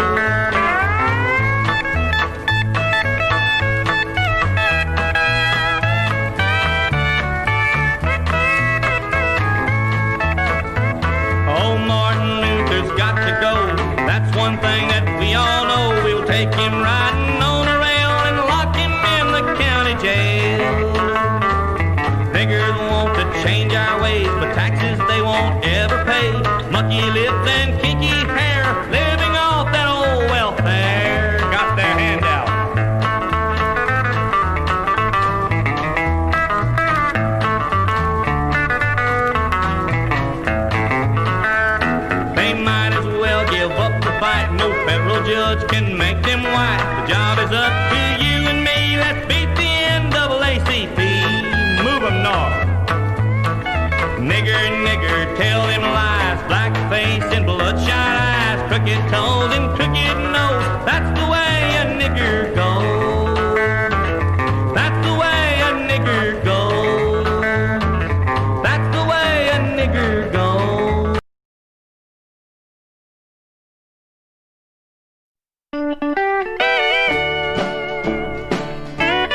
Have you ever been just driving around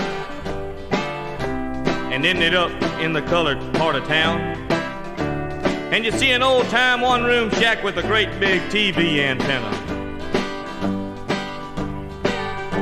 Then you look out in the back, you can always see a Cadillac, and inside there's about 15 niggers eating one can of beans for dinner. Now ain't that just like a nigger, so the story goes? They just like to live that way, you know. Why, they haven't got one spark of ambition in their minds. They're hard-headed as a dad-blamed mule, and the only reason they go to school is so they can learn to sign their names when they become members of the welfare line. They're looking for a handout, yeah, something free. Looking for a handout from you and me. And with the consent of the president, they're gonna get their way. They're gonna get their way.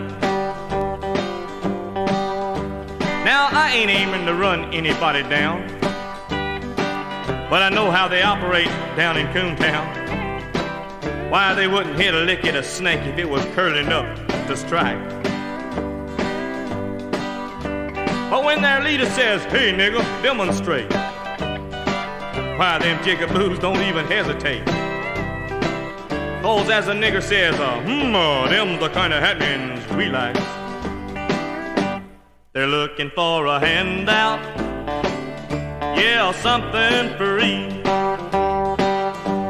Looking for a handout from you and me. And with the consent of the president, they're gonna get their way. They're gonna get their way. But one day there's gonna be a stop to all this giving, and darkies, you gonna have to account for your living. You won't be able to hold your black hand out and wait for somebody to give you your daily bread.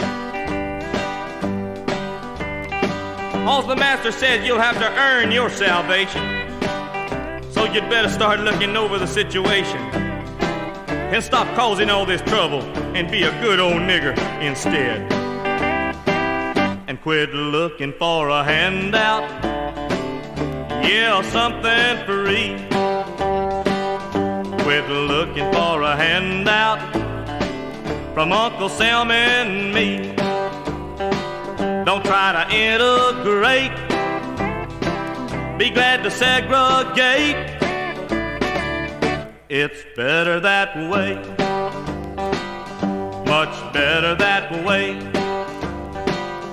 It's better that way.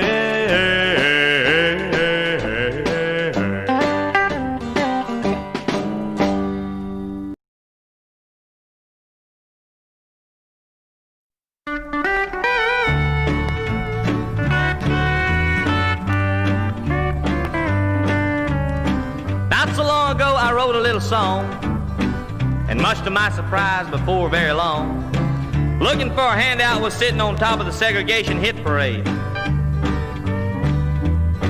So the nigger population keeps getting bigger, and since I got my first break by singing about niggers, I'll just sing 2 or 3 more verses and see if I can double up on the friends I've made.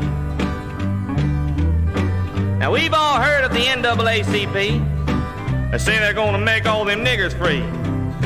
What they mean is they're looking for someone to earn it, bring it in the house, put it on the table, and feed them. Because their idea of freedom ain't being free. It seems they're more interested in getting it free.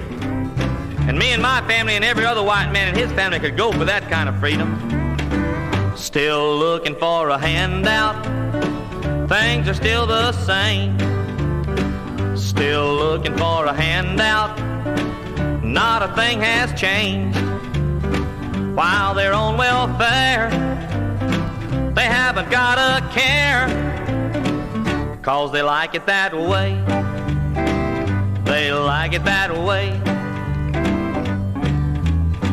My mother used to say, son, a living comes hard, and you ain't gonna make it by sitting in the yard. You just can't sit around like a nigger. You had to get up off it and hustle yourself a job. And after all these years, I find this true, and I sit and wonder like most white men do. Who in the world is feeding them jungle bunnies while they're demonstrating, causing riots and forming mobs? Still looking for a handout. Things are still the same. Still looking for a handout. Not a thing has changed. While they're on welfare, they haven't got a care. They like it that way. They like it that way. Now my suggestion to their problem of being free is going back to Africa and be cannibals like they used to be. And they can spend the rest of their lives eating each other, throwing coconuts and swinging from a tree. Or they could stay here and be our friends and still be free like they've always been, and start earning their own way in life and stop depending on you and me. Still looking for a handout. Things are still the same. Still looking for a handout. They ought to be ashamed. But like I said before, they keep a wanting more. They like it that way. They like it that way. They like it that way.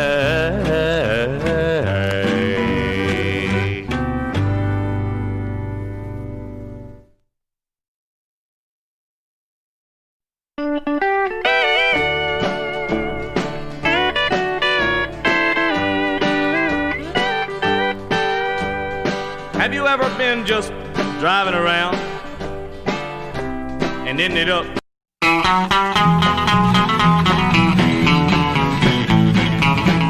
Oh, we don't want niggers in our schools. We're not for integration. Keep those niggers in their place. We'll have a better nation. Our Southland got along just fine till those integrators came down here stirring up a mess with outside agitators. They'll march, sit in, and demonstrate to try to take our schools. They want to change our southern ways with a brand new set of rules. No, we don't want niggers in our schools. We're not for integration. Keep those niggers in their place. We'll have a better nation. We must prove to Martin Luther we stand for what is right. No court of left-wing liberals can ever make him white. Form a solid line of white men, conservatives will be. They'll never ever overcome, our schools will still be free. No, we don't want niggers in our schools, we're not for integration. Keep those niggers in their place, we'll have a better nation.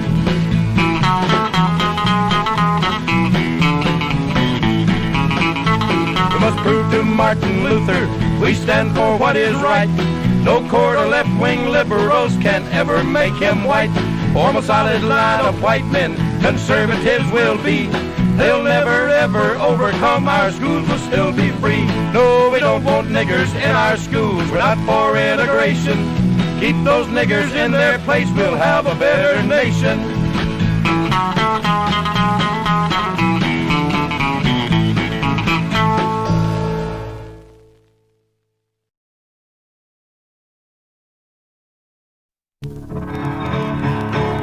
Ring that bell, shout for joy, white man's day is here. Gather all those equals up and herd them on the pier. America for white, Africa for black. Send those apes back to the tree, ship those niggers back. Ring that bell, shout for joy, white man's day is here. 20 million ugly comes already on the pier. There, man, I ain't gonna get on that boat. Look like that boat leaked to me, man. Oh, man, you're the best white man ever, but here comes America for white, Africa for black. Send those apes back to the tree, ship those niggers back. Ring that bell, shout for joy, white man's day is here. Boats are ready for the trip. we won't shed a tear. Seems like nobody don't love us nice colored folks anymore. America for white, Africa for black. Send those eight back to the tree, ship those niggers back. Ring that bell, shout for joy, white man's day is here. Hand that chimp his ugly stick, and that buck his spear. Just a minute there, man, I just got my bottle of wine back there on the dock. Man! America for white, Africa for black. Send those eight back to the tree, ship those niggers back. Ring that bell, shout for joy, white man's day is here. 20 million jigaboos, Africa will steer. How we gonna find Africa, man? We ain't got no compass. How we gonna find that island, man? America for white, Africa for black. Send those eight back to the tree, ship those niggers back. Ring that bell, shout for joy, white man's day is here. There they go far out to sea, see them disappear. Hello, hello back there on the dock. I believe this boat is leaking, man. America for white, Africa for black. Send those eight back to the tree, ship those niggers back. Ring that bell, shout for joy, white man's day is here. Boats are leaking badly now, this sink we sadly fear. Help! Help! Please take help! America for white, Africa for black. Send those eight back to the tree, ship those niggers back. Ring that bell, shout for joy, white man's day is here. No more niggers, civil rights led by nigger queer. America for white, Africa for black. Send those eight back to the tree, ship those niggers back. Ring that bell, shout for joy, white man's day is here. Our homes, our schools, our cities, streets of niggers will be clear. America for white, Africa for black. Send those eight back to the tree, ship those niggers back. Ring that bell, shout for joy, white man's day is here. America will be all white, the land we love so dear. America for white, Africa for black. Send those eight back to the tree, ship those niggers back. Ship those niggers back. Ship those niggers back. Ship those niggers back.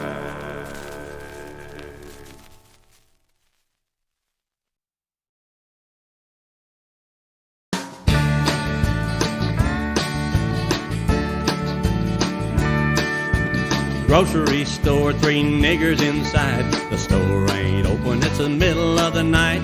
Alarm goes off, the cops show up. They caught 'em red-handed, put 'em in handcuffs. And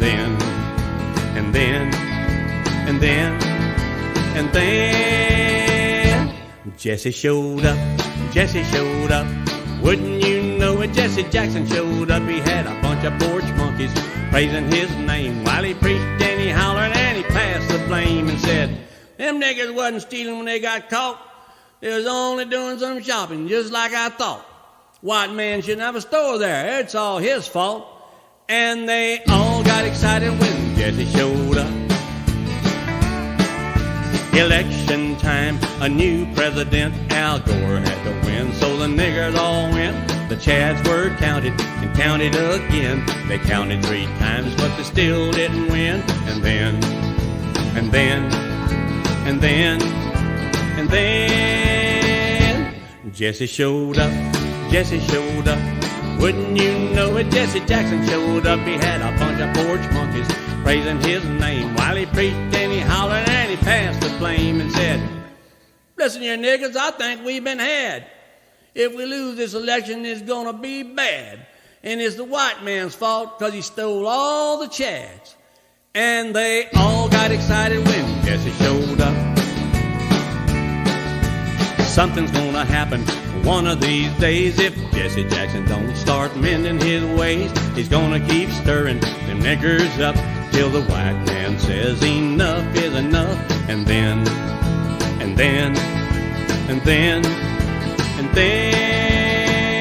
the Klan will show up. The Klan will show up, all dressed in white. They're gonna show up. He's gonna be sorry for strutting his stuff. Y'all's gonna break loose when the Klan shows up, and they'll say, Jackson, what do you mean causing all this trouble? Except yours, nigger. We're gonna pop your bubble. We're gonna break it off in you and stick it in double. So just watch yourself, Jesse, when the Klan shows up. You'd better watch yourself, Jesse, when the Klan shows up.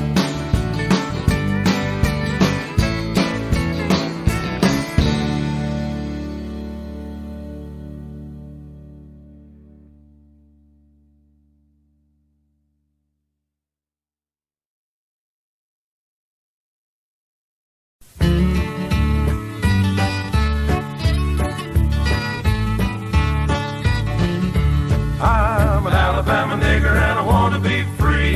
Hell with the NAACP. I don't drink, I don't cuss. I want to ride on the front of the bus. I'm an Alabama nigger and I want to be free. Hell with the NAACP. I want to eat where the white folks eat, 'cause I'm white on the bottom of my feet. I'm an Alabama nigger and I want to be free. Hell with the NAACP.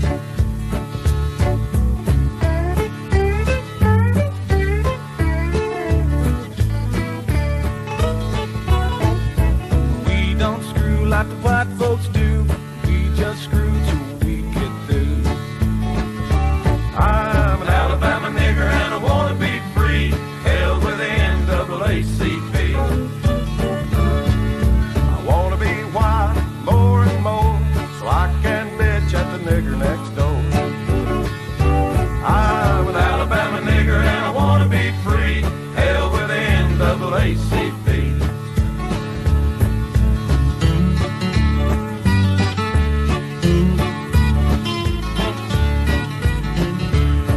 I'm glad this tune came along. We done wore out one nigger song. I'm an Alabama nigger and I want to be free. Hell with the NAACP. I want to be white, don't you understand? So I can play in the trashy white band. I'm an Alabama nigger and I want to be free. Hell with the NAACP. I'm an Alabama nigger and I want to be free. Hell with the NAACP.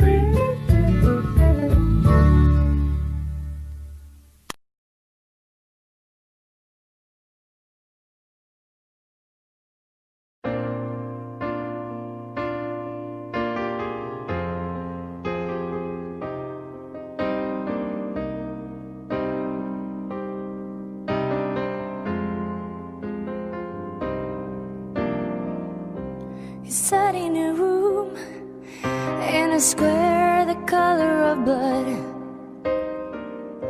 He drew the whole world if there was a way that he could.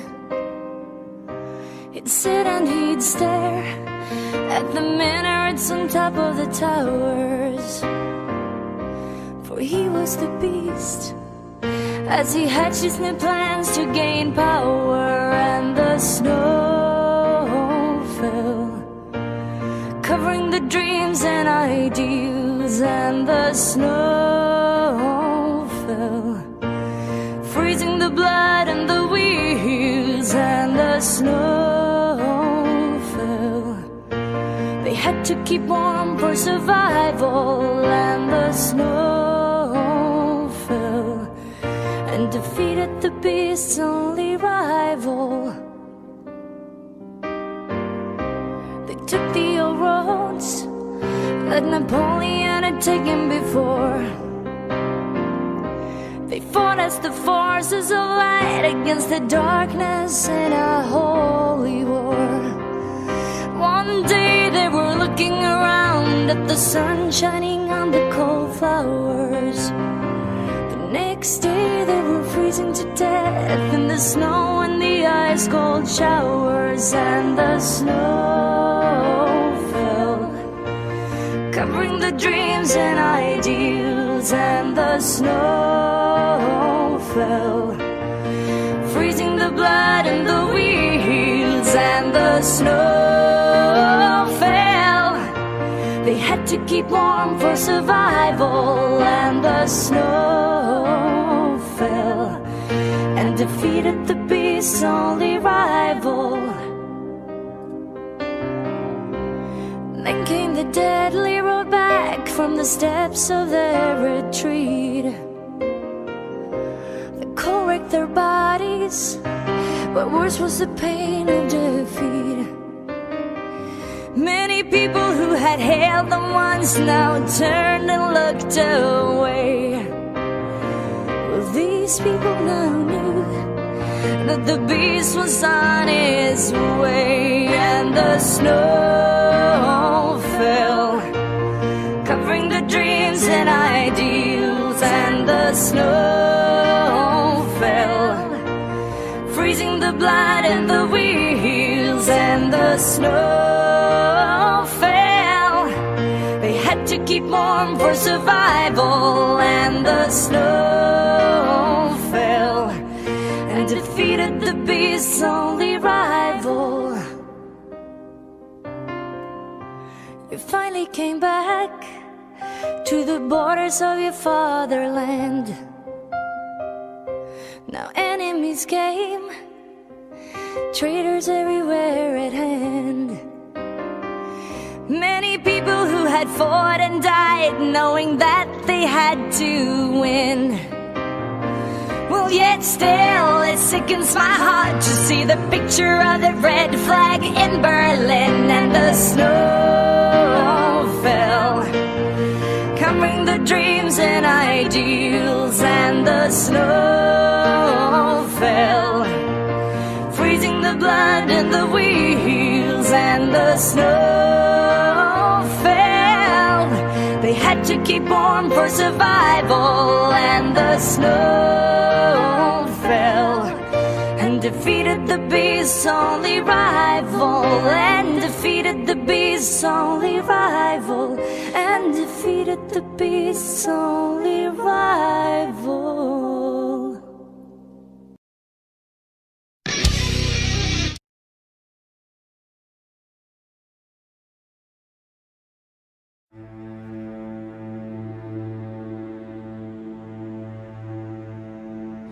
Eyes shining bright with unspilled tears,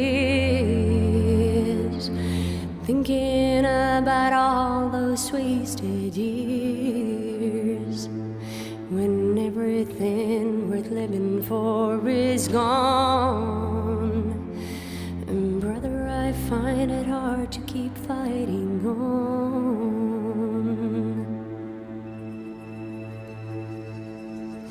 Falling down towards the abyss, the reaper embraces me with his kiss. It makes me want to refuse to care, to watch this all unfold, too much to bear. If this is the way it ends, if this is the way my race ends, if this is the way it ends, I can't bear to witness. If this is the way it ends, if this is the way my race ends, if this is the way it ends, I can't bear to witness.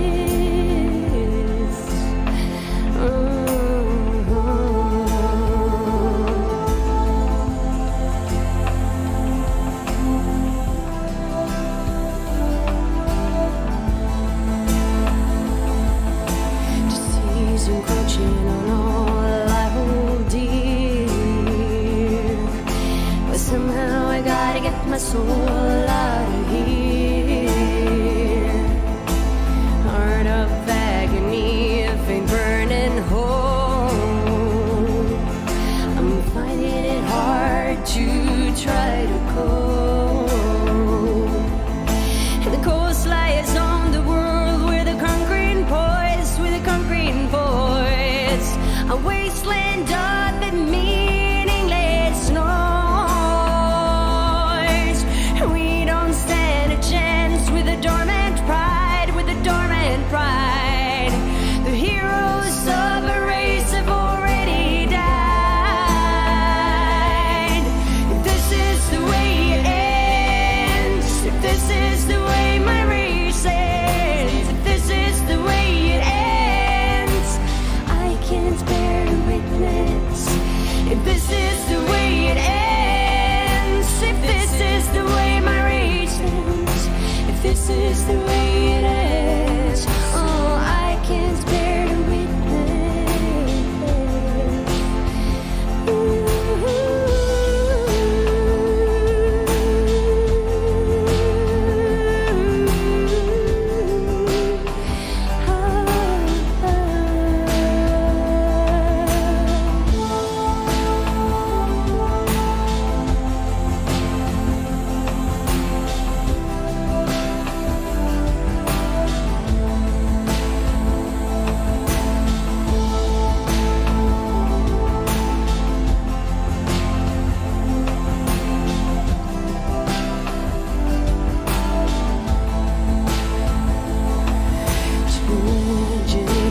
All them down to this apathy and suicidal bliss.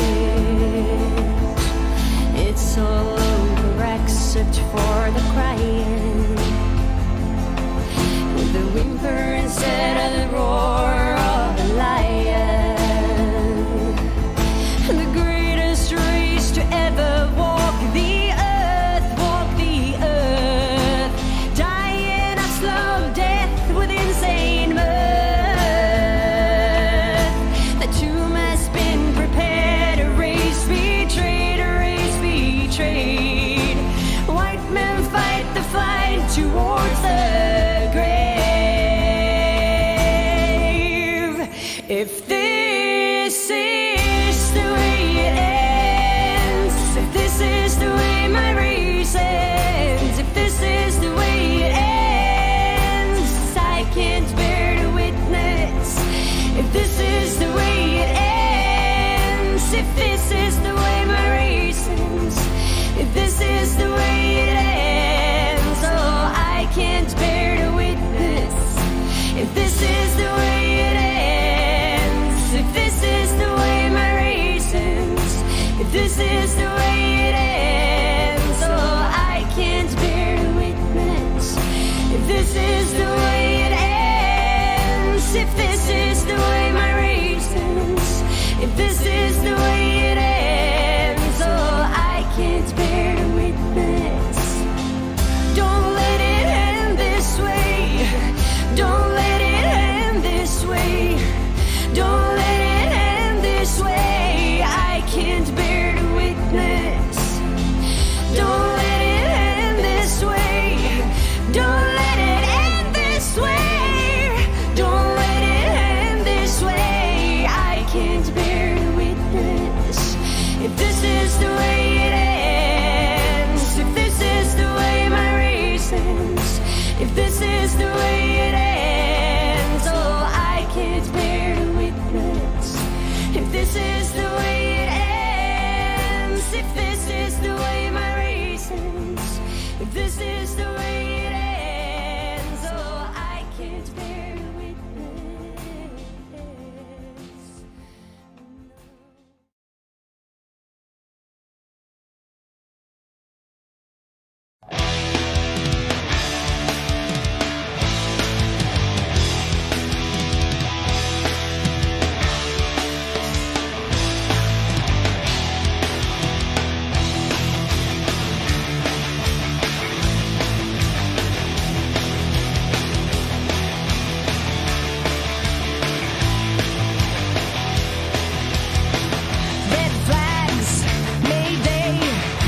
gotta be a better way. Red tanks, mass graves, but liars always get their say. Only good commie is a dead commie. It's about the time we learned that the only time our peoples are gone, it tastes freedom when the last red flag is burned. Red flags are burning, white flags are burned. Red flags are burning all across the world. Selling papers, telling lies, supplying Mother Russia with the ready-made spies. Total evil, unwashed, they try to tell our people that we already lost. To really say that we can't cope, that we'll make the justice at the end of the road. Red traitors, Marxist scum, that feel country be overrun. Red flags are burning, white flags are furled. Red flags are burning all across the world. In the media, left wing, promoting all this poison about everything. ITV and BBC and Channel 4, everyone would think we're in the USSR. We're always wrong and they're always right. If someone attacks us, we must never fight. Well, listen, commie, and listen well. You're gonna end up in your own red hell. Red flags are burning, white flags are burned. Red flags are burning all across the world.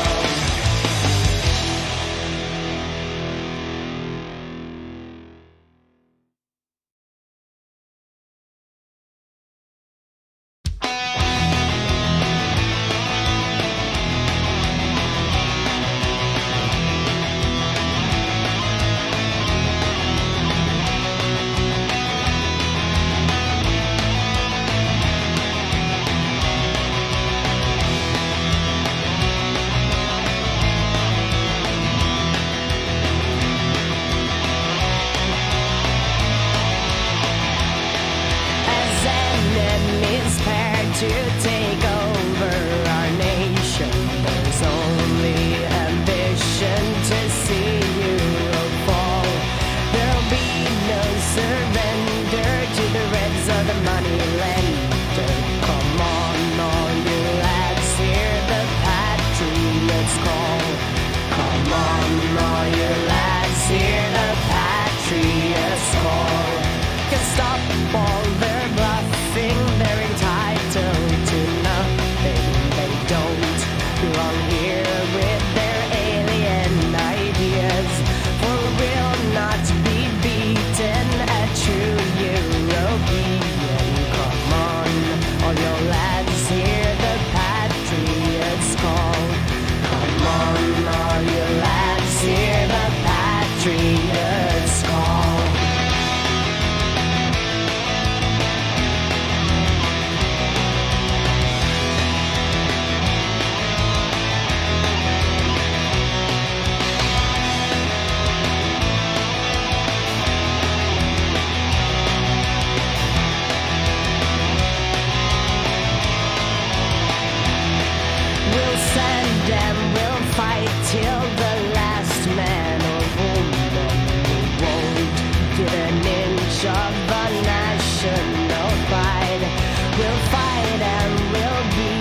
Baltimore. I was in Baltimore when first grade was murdered. I'm from Minneapolis, where George Floyd was murdered. And I've had people I know personally arrested by the same officer. Fuck that. And when you go to cities, I've lived in New York, I've lived in Baltimore, I've lived in D.C., I've lived in Portland, I've lived in Minneapolis. You start to notice these patterns.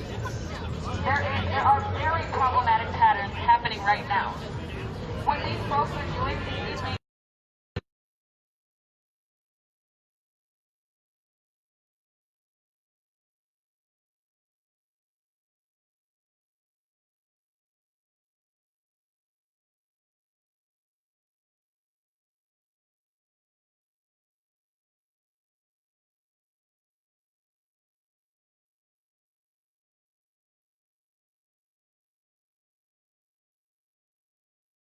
I've also heard accounts that an alter able houseless person was also harmed fatally at the beginning of these protests. That's what's happening out here. I was arrested for praying. For fucking praying this weekend. So that's what we're up against. They're human rights violations. And I love when people are like, yeah, go out and vote. But also, we need to start getting people in office who give fucks about the people. Yep. Run for, like, we've got to start running. There are programs like She Should Run, like Emerge. I'm not on any political side right now other than, like, the people need to rise together, rooted.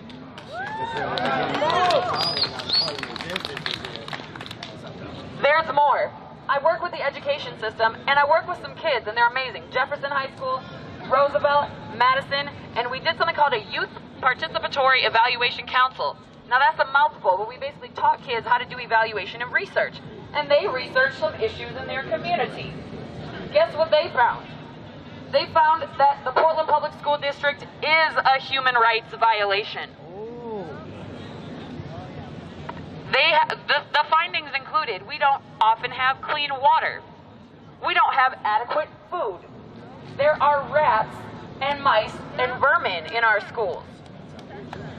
We've got racist teachers, not all teachers, because there's some good ones out there, but there are some racist teachers that go with impunity. No punishment. There were, up until recently, SROs, and they harass, particularly, of course, the students of color. It's unacceptable. There's not enough AP classes, and on and on. Not enough supports for our immigrant communities. Like, what's really going on? We have enough resources to change this world. I saw that Black Panther movie, Wakanda is real. If we use our collective capacities, we could be Wakanda on steroids. This is a pathetic use of money, time, and resources.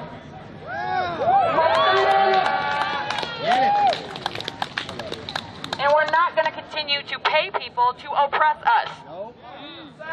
And it turns out, it looks like we might not get proper reparations from our oppressors. Shocker, right? Yeah, right. Fucking shocker. But guess what? This country was illegally founded. These are stolen lands. Somebody listed them over there. The Chinook, the Cowlitz, the Kalapuya, the Patskani, the Apalati.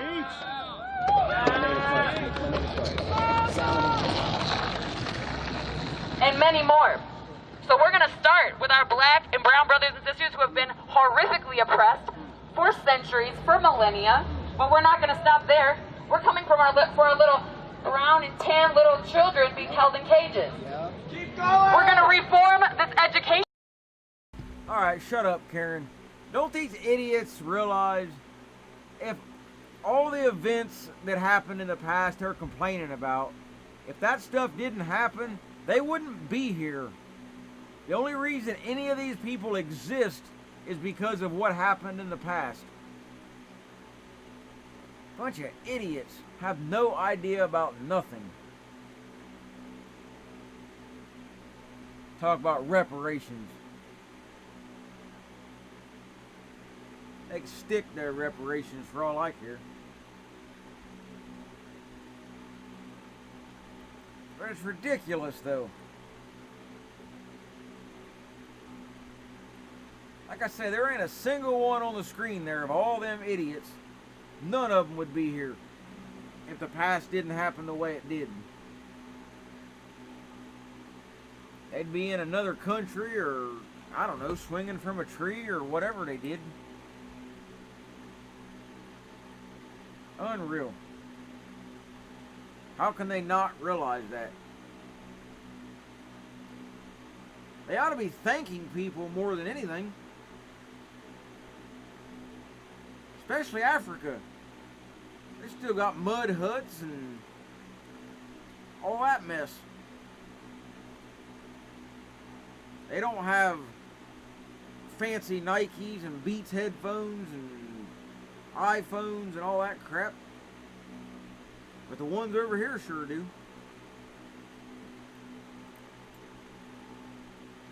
So I don't know what they're talking about being oppressed. I'd say they got more opportunity than a lot of white people.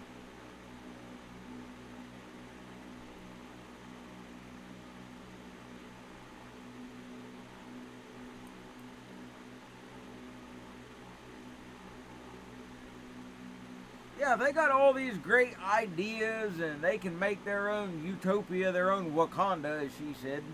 Well, let them go over there and do it. There's millions of miles of Africa over there nobody's doing anything with. Let them go over there and do their thing. Have at it.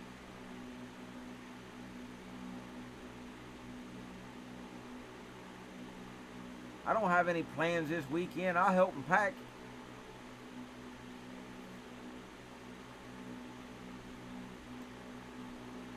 Ridiculous.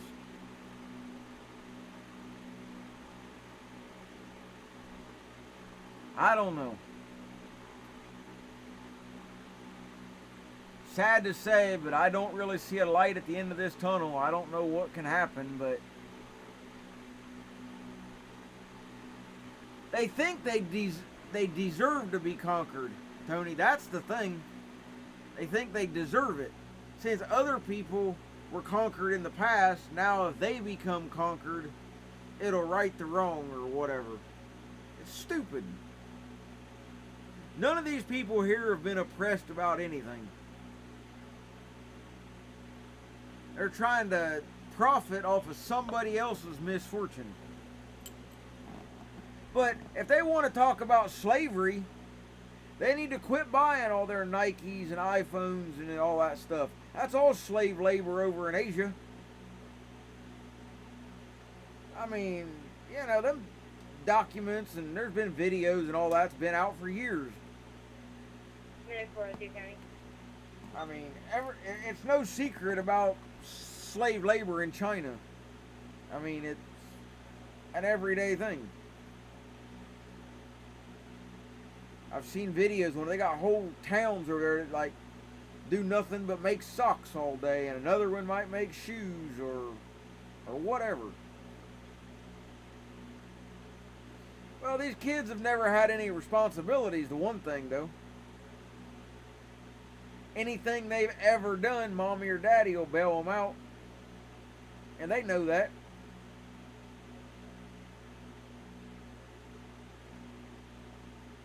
Well, yeah, China and Russia, they can sit back and do nothing. Let the rest of the world destroy itself, and then they come in and pick up the pieces. Can't blame them.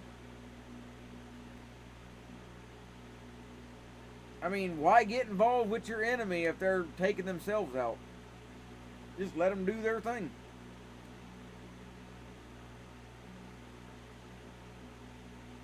But I never would have thought this country would have gotten this kind of shape.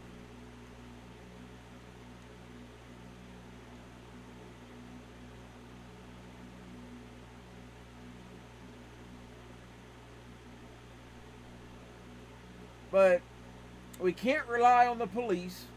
We can't rely on the politicians. Yes, we still need to vote, but we can't rely on none of that. We're going to have to just get together and do it ourselves.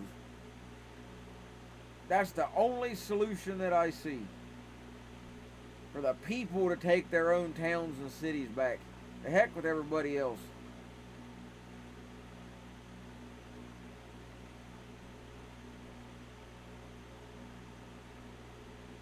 But the prime reason the government is allowing this is simple.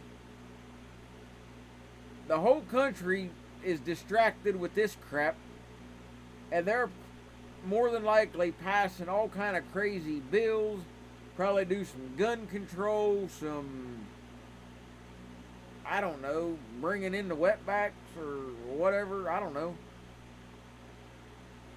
You know, they can do all that kind of mess while nobody's paying attention.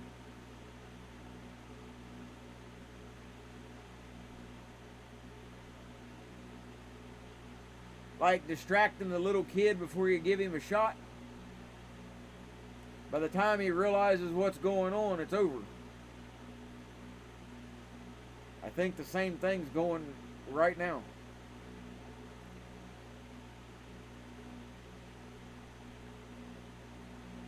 But as far as authority figures go, government and whatnot, I don't see anybody with enough guts to stand up to it. Nobody has.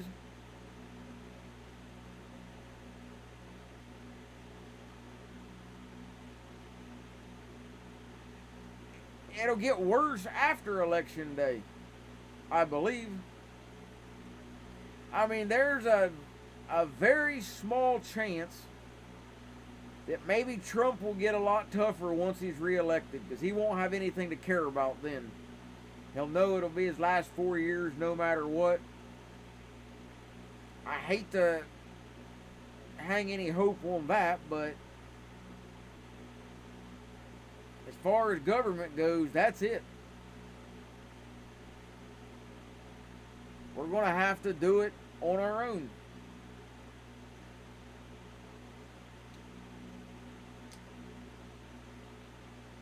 I mean, I know you get people say, well, I don't want to go to jail, or I don't want this or that. Well, look throughout history. You know, a lot of soldiers in different conflicts, I mean, they went into full-fledged battle with way more to worry about than that, but they did it anyway. Now, I've heard, I mean, you can make your own opinion on this, but I've heard that if Trump does anything right now to stop all this, then he'll lose the election guaranteed. If he wants to get reelected, he can't do anything. The only good this does, and it's not even that much, but it does expose a lot of people. Unfortunately, it's creating more sympathizers than it is opposition. It's become popular. I was at the coffee shop, a new one I started going to. It's been there for a while in town, about 10 years. But there were two high school girls in there at the table next to me, and I could hear them.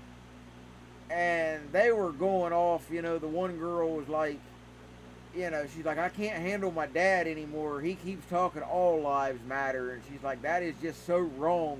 You can't say all lives matter, because that, she said, that's a lie, and it means nothing. It's, you know, black lives have to matter first, and then once they matter, then all lives can matter. But they have to be shown to them first without anybody else's life, you know, being included. And I'm just like, this is nuts. You know, I wanted to say something, but I didn't.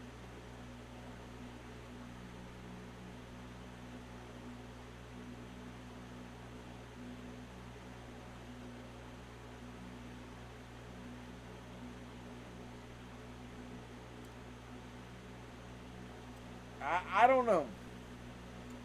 You know, definitely love this country, but not what it's turning into. The core values is what you hang on to. You know, if you say you love America, it doesn't mean you love all this crap, because this is not America. Sad to say, but it's definitely not.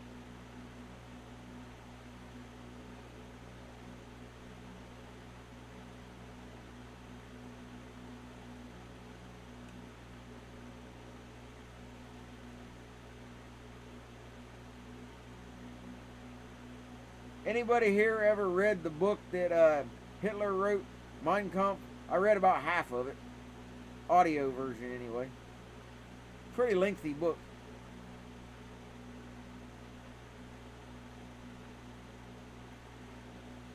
Well, Tony, I've mentioned that before. And you brought up a good point. The internet is part of the problem. It can also be a good part of the solution. But look back, 20 years ago, before the internet was really anything. I know it's been around for longer than that, but it wasn't like it is today. Pre-social media, let's put it that way. If you were whatever cause, I don't care if you was a black one-legged midget from Mexico, well, everybody's going to look at you like you're nuts in your town if you come with some half-cocked idea that, I've been oppressed or whatever. Nobody's going to pay attention to you. It's your little town or city, and the only people you can reach is the people in your immediate area. Well, now, you can make any statement you want, and if you can get the right people on Twitter and Facebook to share it, you can have a protest started before the sun comes up. Guaranteed. And that's the problem. Nobody looks into the issues or sees what's up with this person or what's wrong, why do you feel... None of that. It's become popular. It's trendy. In the past, it used to be maybe a certain haircut was popular or a certain name brand. I remember starter jackets when I was in school was a big thing.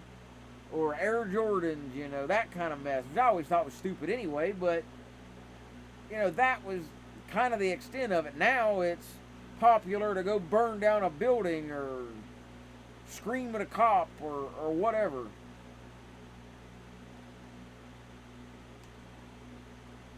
We need to, in a way, we need their mindset. The mindset of no fear. That mob out there in Portland, and, well, all of them are Portland, I guess, but none of them people have a fear of really anything. We need that same thing. Go out there, do what you got to do, and get it over with. But we can't stay organized. And Sean has mentioned this more than once, and I've seen it myself, in person and on the streams as well. When you get a bunch of conservatives together, it turns into a barbecue. Everybody's too worried about where you're going to get a beer and go for dinner than whatever the issue is, whether it's gun rights or whatever. I've been there. You come home, people are asking me, what did you get me a souvenir? Were they selling t-shirts or any food vendors? It's not a fair or a carnival. It's, to speak your grievance, protest, whatever.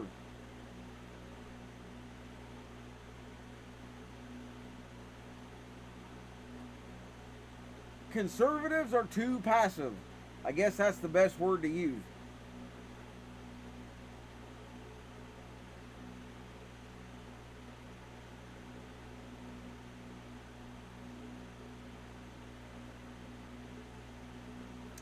Sean, that's pretty much it. With the gun rallies that I've been to,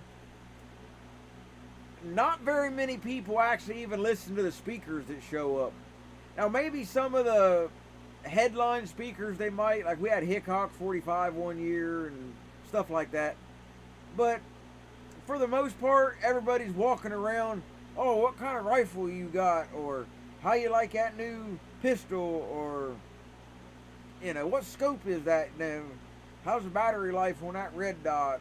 Or whatever. It turns into that. Like show and tell.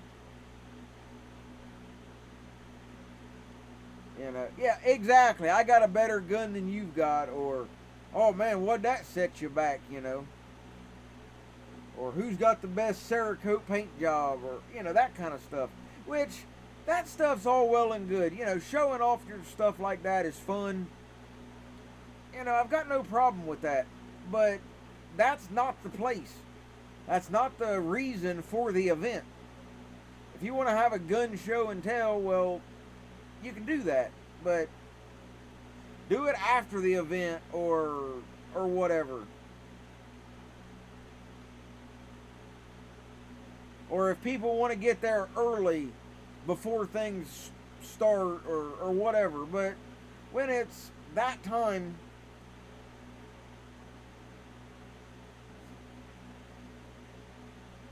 I haven't wore a face mask since this crap started.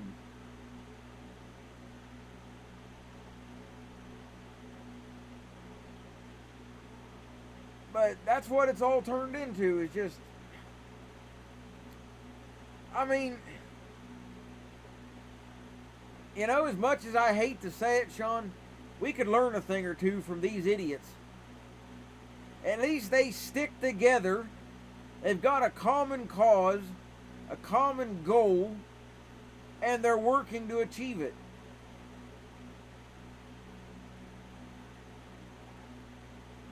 I mean, I hate to say it, I don't agree with none of their goals. They're all nuts and all of that. You know, they're all a bunch of nothings, but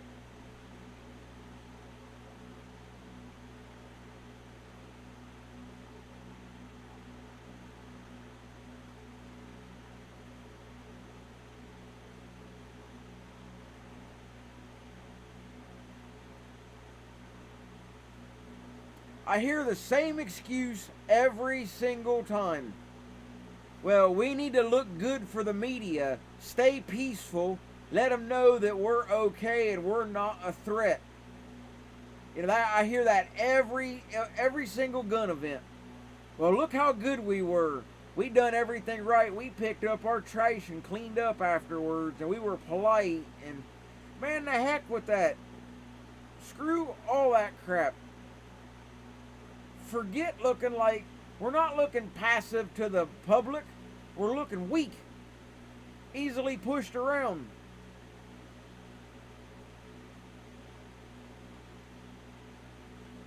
Mike, 7 counties in my state are forced to wear masks, though. But we're not looking positive when we're just standing around. We're looking weak and stupid. You know, they always say, well, people don't need to fear gun owners. No, but they need to respect us. And sometimes it takes a little bit of fear to get that respect. Think of a drill sergeant in the military. Most people that go through boot camp end up respecting their drill sergeant.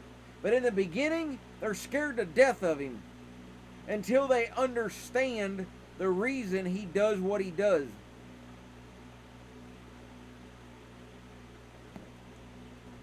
You know, Sean, I don't remember if you was military or not, but that's a common thing that definitely happens throughout boot camp.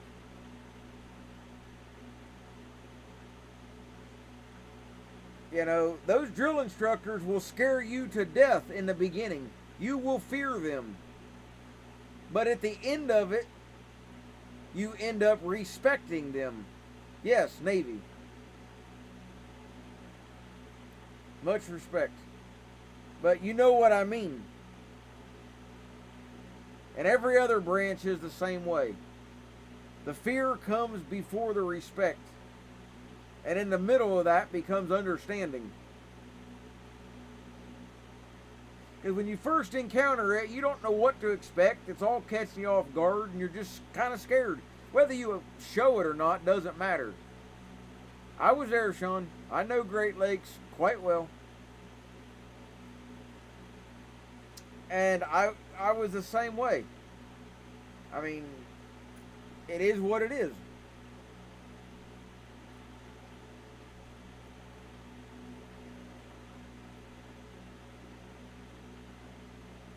There you go. Good point, Anthony. That's exactly what I mean. If somebody would have told you that within the first week of meeting that drill instructor, you would have never wanted a thing to do with him. You would have said, I'll never go to his anything, you know, a funeral, or I want nothing to do with him. But as time goes on, you understand the process. You still don't have to like it necessarily, but you get it and you respect him. And that's the way it needs to happen with gun owners. They need to respect us. And when I say they need to fear us, it don't mean we need to run out there and start pointing guns at everybody and, you know, all of that mess. But they need to understand we're not going to be pushed around. Stand your ground. Do what you got to do.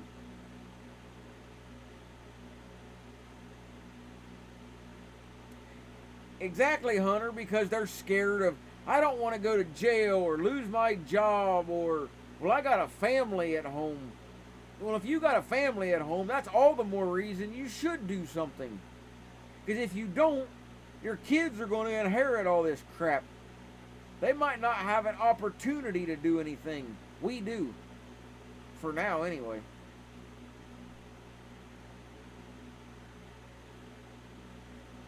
We don't need to instigate anything, but you definitely need to stand your ground and not run away like a coward.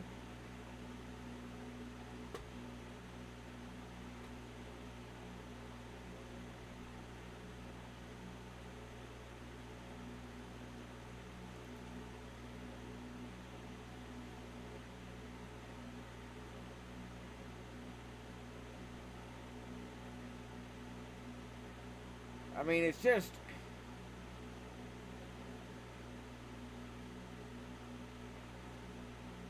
you know, I hear from too many people saying that they don't even care about this because, well, they're in Portland, they're in Seattle, that's West Coast. I live in Ohio, so it's okay. Well, no, it's not okay. Because by the time it gets to your front door, it might be too late. No, I didn't. And it had nothing to do with fear. It was a pointless exercise for one thing. Dealing with minors is a sketchy thing. I will say that.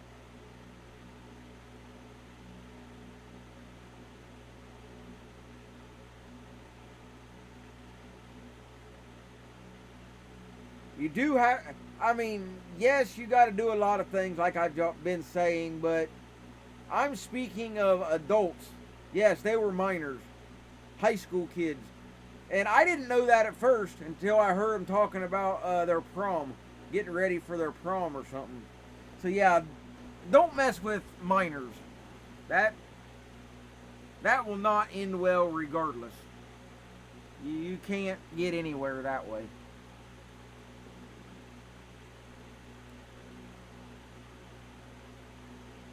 But yeah, by the time they get to your backyard, it's a little late. I mean, it's like a flood, you know. Do you try to fix the dam when it's leaking, or do you say forget it and wait till the water's at your front door? By the time the water's at your front door, you done lost your house. You're screwed.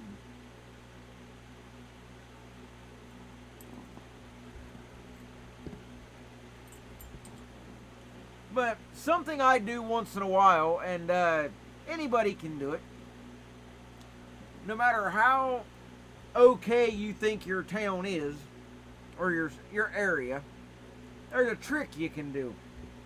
Go to wherever you like to hang out, whether you go to a fast food place every once in a while, or if you got a coffee shop you like, or if it's walking down the street, it doesn't matter. Get you a set of headphones, plug them into your phone or whatever, and walk around. But don't turn any music on. Don't turn anything on. Just have them on and get around people. You will be surprised the things people will say when they think you can't hear them. You will just be appalled at the stuff that'll come out of people's mouths that you would have never dreamed. But when they think that you can't hear them, more or less you don't exist in that room or that setting. And you can learn a lot. And I've done that quite often. Especially when you're in, like I said, a restaurant or a coffee shop, you know, a sit-down kind of place. I'll do it when I'm doing homework a lot of times. Plug my headphones into my laptop. They'll think I'm listening to music, but I'm not at all. I don't have anything playing. I'm paying attention to people around me.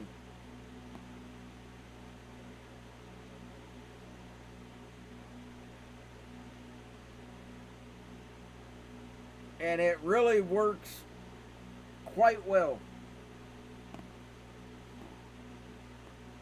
It's like what people used to do and probably still do, I don't know. If you're in a chat room, you know, with a bunch of people that you chat with a lot, maybe IRC server or something, and you tell everybody like, oh, I'm going to bed, you know, or something, and then just sit there for the next half hour and don't say nothing to see what people say about you when they don't think you're there, or log in as a different name. You know, same idea. Well, I know what you mean there, Hunter, for sure.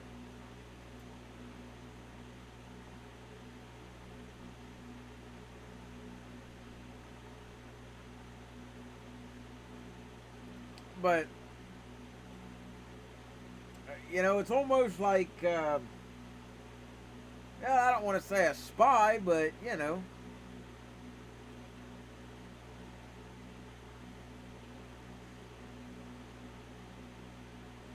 Yeah, that's true too.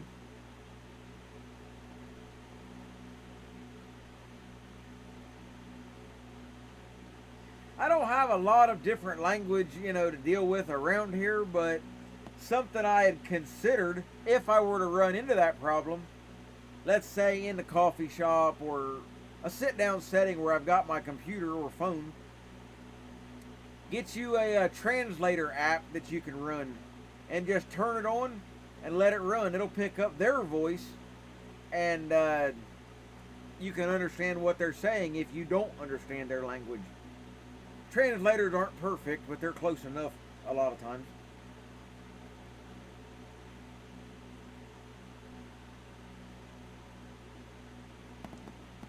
That's how a lot of terrorist attacks happen. Those people will sit in those little restaurants and shops and talk in their language that nobody understands when really they're planning their attack. That happens.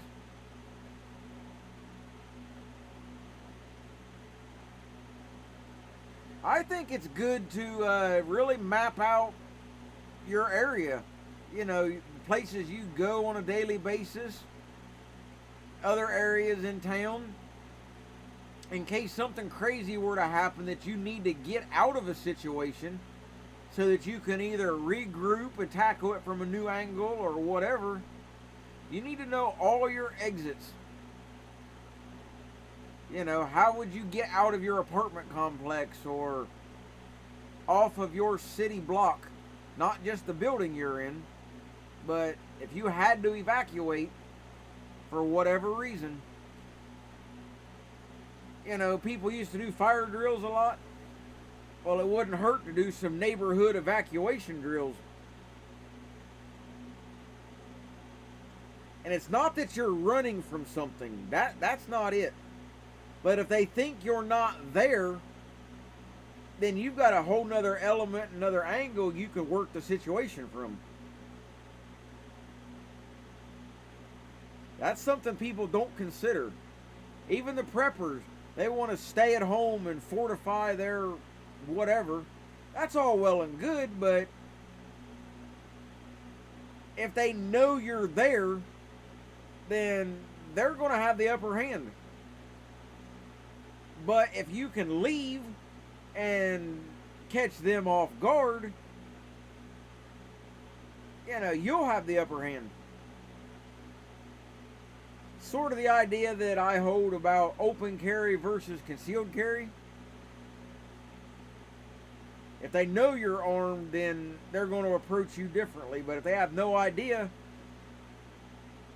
if the gun's not there as far as they're concerned, then you're not a threat.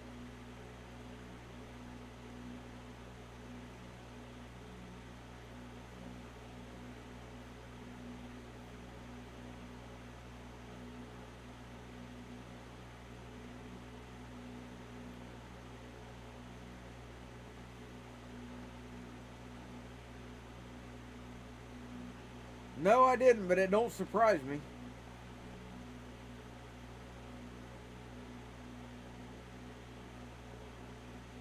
Well, they put that big Black Lives Matter mural on the street in front of Trump's hotel. The de Blasio, or whatever the heck his name is, in New York here. He allows all this crap and then welds the door shut on a Jewish park. I mean... And our governor actually said on the press conference a couple days ago, he said, he said, if you're going to protest, make sure you wear a mask.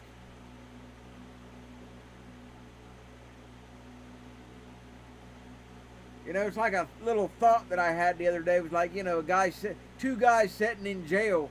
And the first guy, you know, says, what are you in for? Oh, I wore a mask into a bank. Well, what are you in for? I didn't wear a mask into a bank. I mean, see the irony?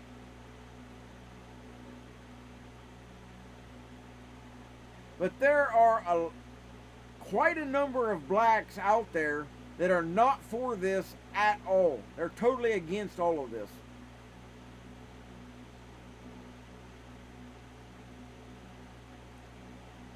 Well, I seen people the other day have t-shirts on, I'll take a bullet for a black man. And then the cops start advancing, I think it was Portland, and they say, white people to the front. What kind of crap is that? And remember old Chick-fil-A guy, we need to find one of them, bend down and polish their shoes. Man, the heck with that. Stuff is just, I don't know. Yeah, any gun law is an infringement for sure. Well, I don't know if any of you is on Facebook or not, but there's a picture going around of one of those militant-looking Black Panther types. Got his AR-15. When you look at it, it's actually a 22, and it's jammed. You can see a bent rounder in the ejection port. So the gun definitely would not work.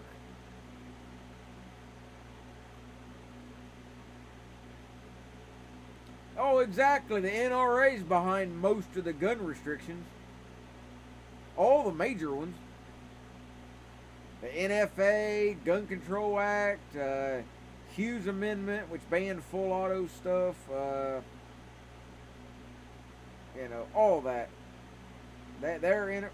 And if those solicitors ever call you, you need to look into it if you don't know it. Look up the NFA and all down the line, and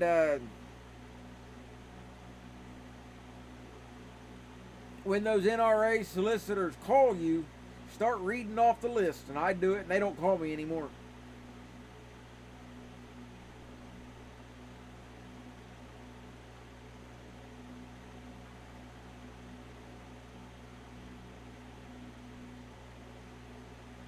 You know, you just start telling them, hey, I'm not a fan of your organization because you are for gun control.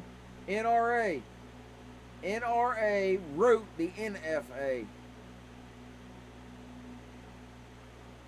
Well, they helped get it passed anyway, put it that way. And if you didn't know it or not, pistols were supposed to be on the NFA, but they ended up not being, but yes, NRA sold us out years ago. But when you start telling them all that, usually when you get up to about the Gun Control Act in the 60s there, they hang up on you. They don't want to hear it.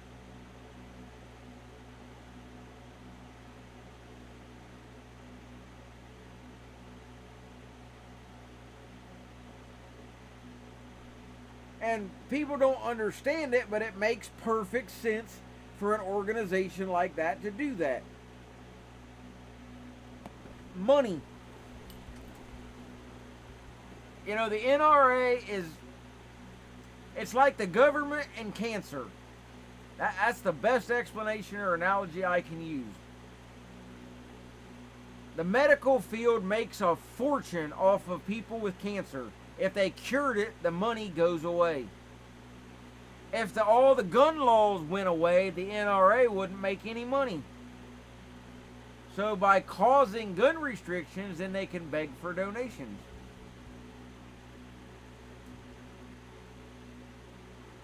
And as far as donations are concerned, if anybody can help me out, I would greatly appreciate it. I had to spend $160 that I don't really have. Had to borrow. So if anybody can help me out, it would really be beneficial. I had to buy a new chair. This one I got broke down on me finally. And it's killing my back. So if anybody can help me out, I'd appreciate it.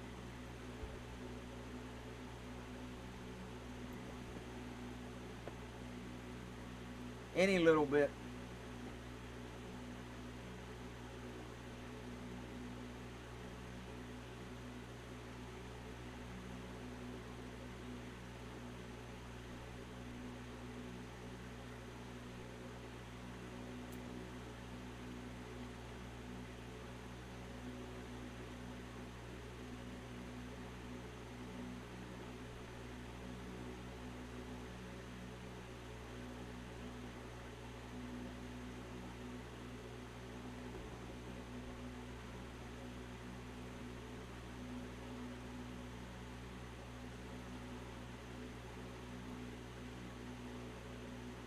Well, a good point about money. This was on the local news about, it's probably been 6 months ago now.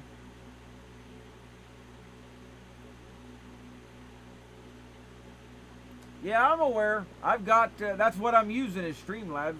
I just don't have text-to-speech turned on.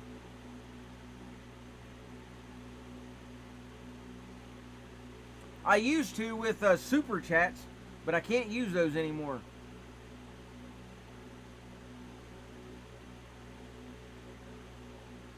Yeah, the only way I was able to really use it very much was through Super Chats, and let's see. Give me a second here.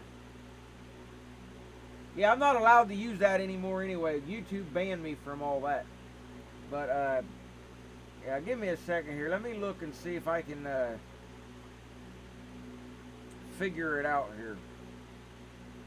I done it before, but it's been a long time. Yeah, I know it.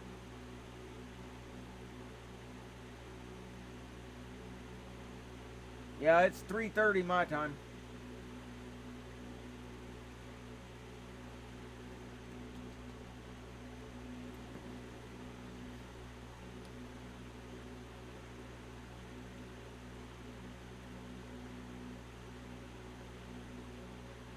Yeah, give me a minute here. I'm going to look at the Streamlabs thing real quick. That's what I stream with anyway.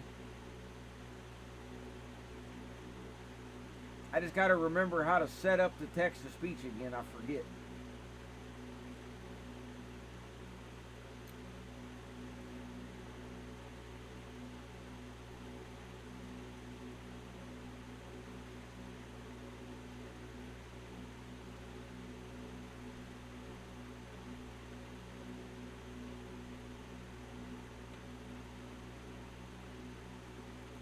Yeah, it's been a little bit since I've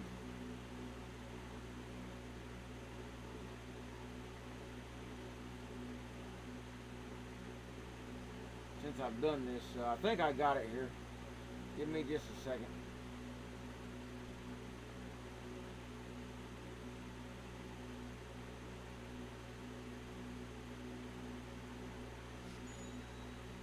John donated $67. This is a test donation for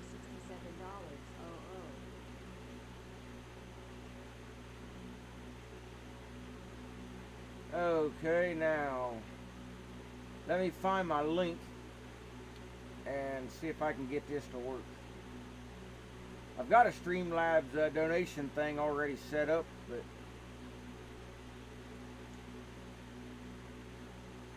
let's see. Streamlabs changed some stuff around and it made it kind of weird.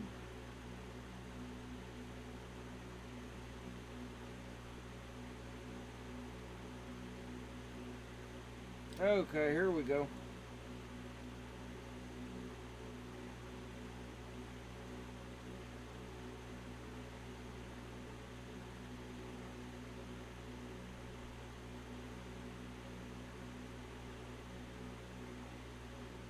This should work. It'll show it, but I got to figure out how to turn the text-to-speech part on. I got the rest of it all figured out. So, okay, I got it here. I forgot I disabled that one time.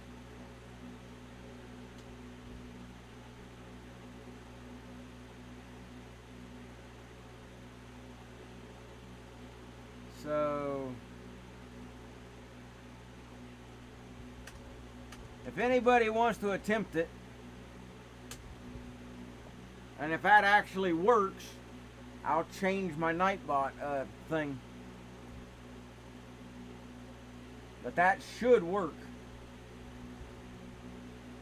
I can't guarantee it, but it should.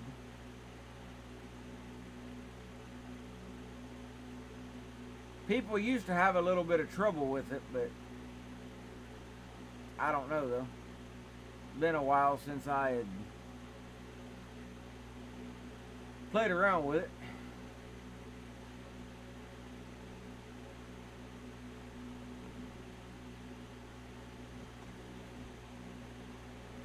It's a $3 minimum for text-to-speech though.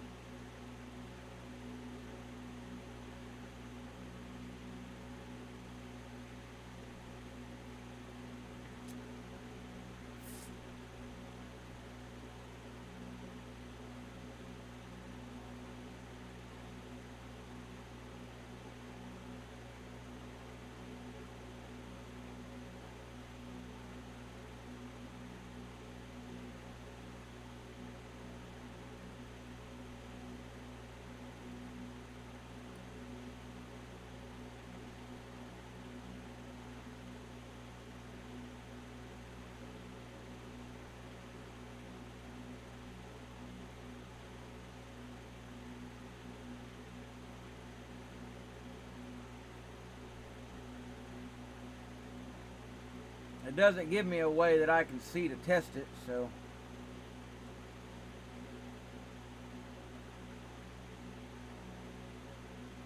But it should work now.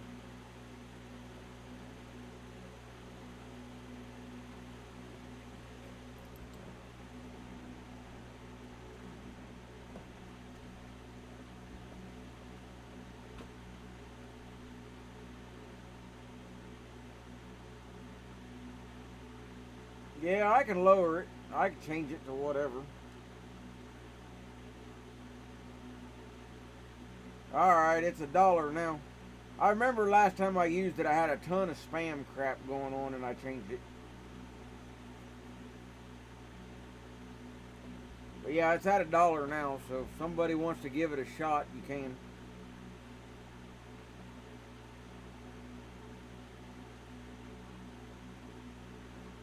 Then if it works, like I said, I'll change Nightbot and fix that instead of my PayPal link. Anthony, USLC donated $3. I like your channel, just don't agree with some of the music you played live.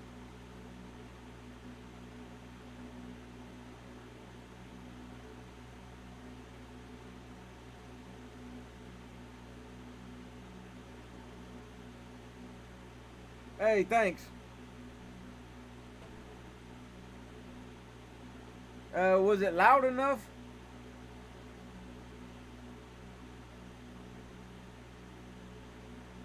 If not, I'll turn the volume up on it, but yeah, it was low on my end. I'll replay your message.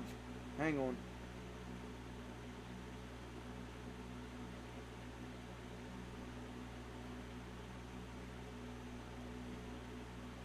See how this does.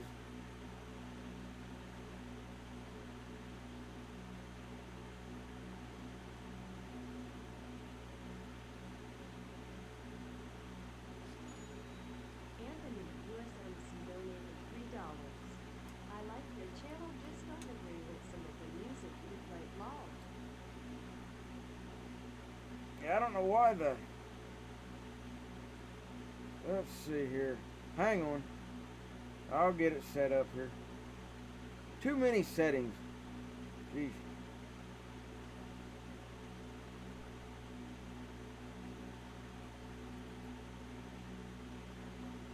Let's see what it does now.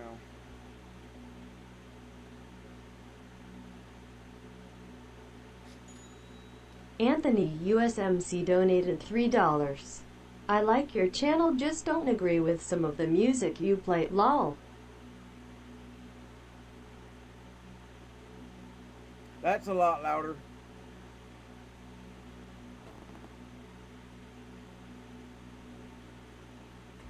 That seemed better on my end.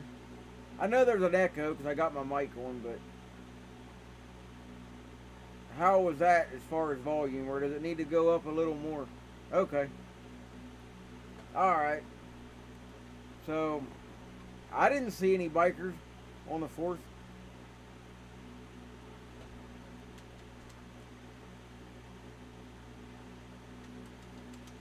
So I'll go fix my Nightbot here.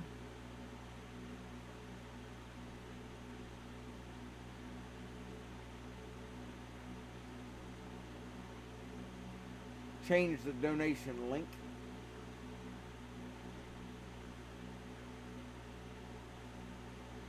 I had actually forgot about the whole text-to-speech thing.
Yeah, I didn't see any, but you know.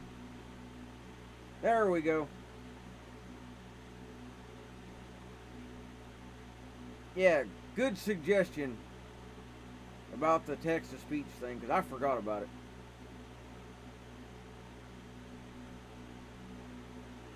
But yeah, I got a thing from YouTube a week or so ago, well, a couple weeks ago, saying that I was no longer allowed to monetize my channel at all because I was streaming other people's content without any commentary or something. I don't know.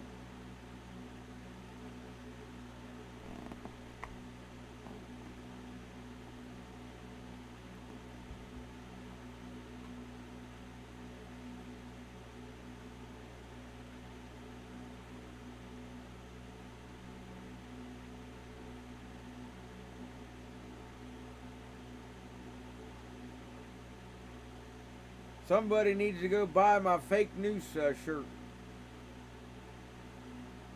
I haven't sold any of those yet. I'm wondering if anybody will be gutsy enough to even buy one.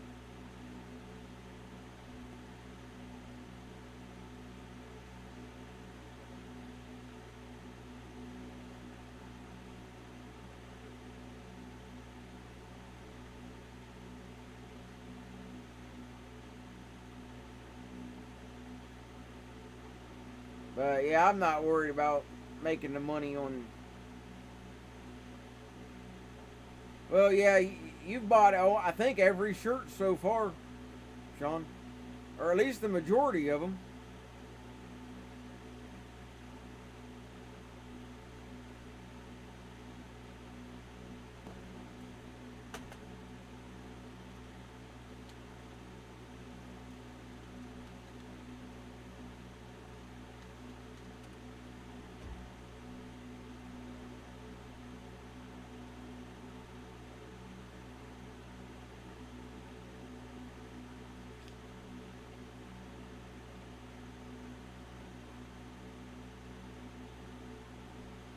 Oh yeah, you got to take care of the workers.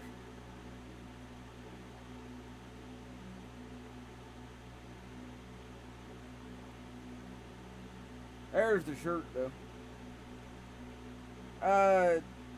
Let's see. Sean or somebody, do me a favor. Let's see if it'll work.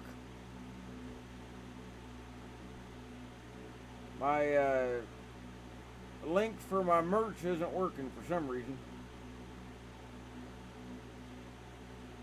Try it and see if it works on your end. It's not working for me. I don't know what's going on. Not unless just the server's down, maybe. No, server ain't down.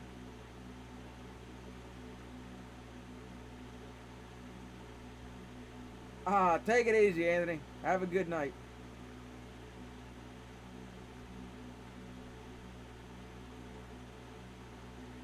But yeah, I don't know what the deal is. If anybody else can get it to work, let me know, but I can't.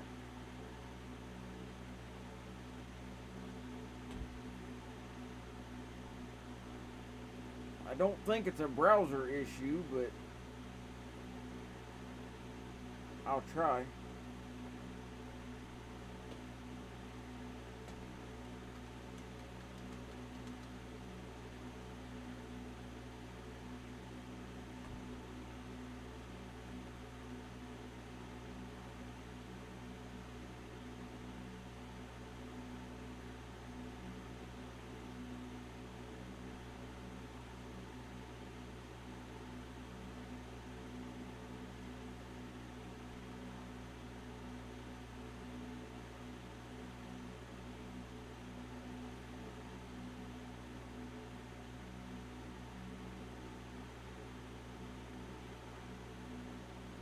Yeah, I don't know what the reason is. I can't get my website to work.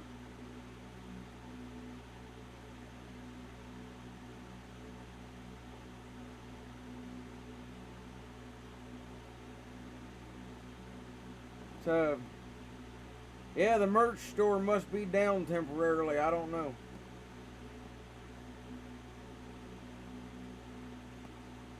Not sure what the issue is.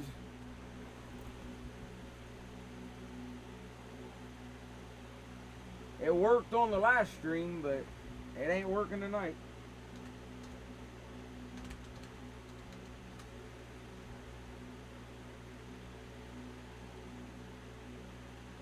Yeah, it's dead for some reason.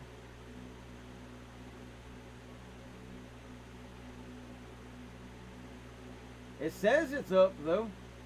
When I go to that is it down or not .com thing.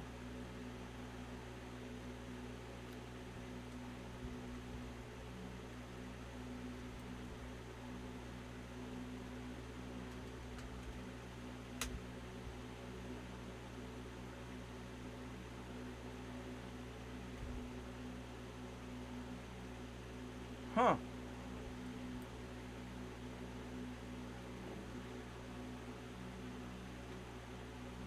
Well, let me look here, see what I can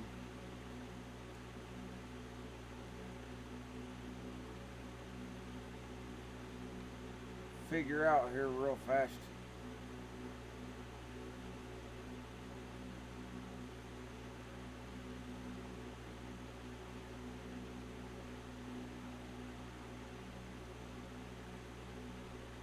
Unless the site expired on me and I didn't know it.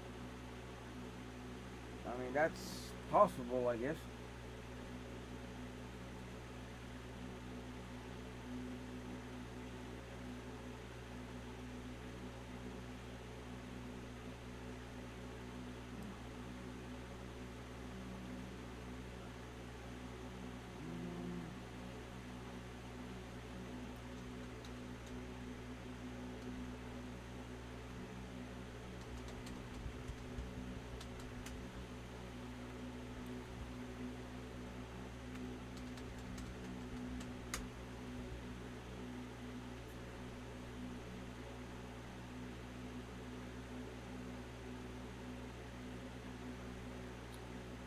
Let's see here.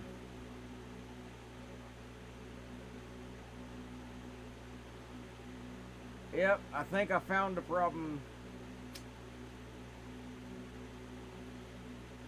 Let's see.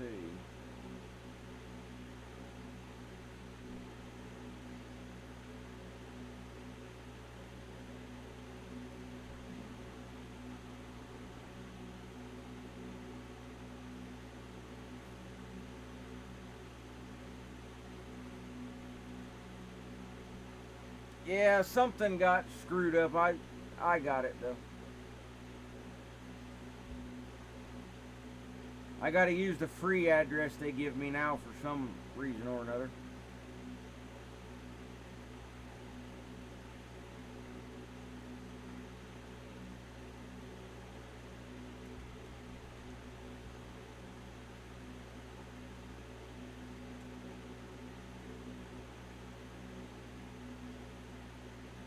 Not a big deal.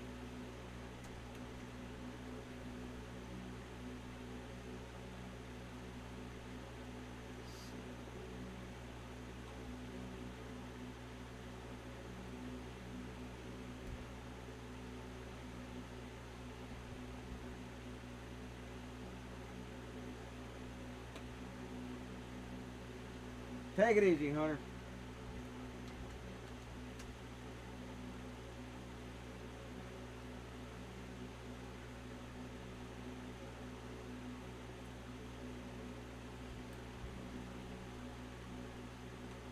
Hey, Sean, real fast, try that link I just put there where it says buy a shirt. See if that one works. That worked on my end, but... And I gotta remember how to go back and mask it to change it back later, but... 'cause I forget. But yeah, let me know if that one works real quick, and I'm about to get off here anyway. 4 o'clock in the morning.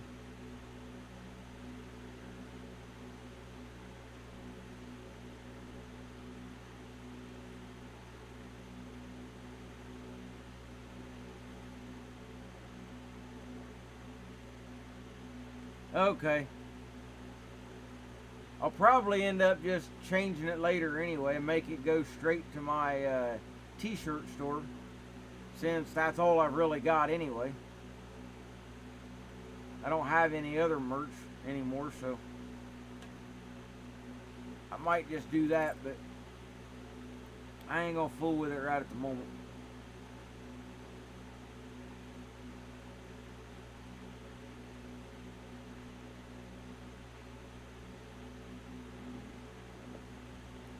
Well, guys, that's pretty much it. It was kind of a dull night. There wasn't much going on. I'm expecting, though, I'm going to say within the next couple weeks, there will be an event of some sort. Because these communist idiot protesters out there, they're too calm. They're all still out there every night, but they're not doing anything. You know, so something's going to have to happen to fire this group back up again. Cop will shoot somebody, or God only knows what. But something has to happen. These people aren't doing anything. Just being out there in the streets doesn't help the agenda. They got to get them back to burning down buildings and tearing up cop cars and, you know, all that. Now they're just hanging around doing nothing. So I say a couple weeks. Not exactly sure what will happen, but... And maybe I am a conspiracy theorist, but give me your opinion, Sean, real quick. Do you notice a lot of times that these incidences with cops, not all of them, but some of them, they're rookie cops? Like when there's a shooting, especially, it seems to be a lot of rookies.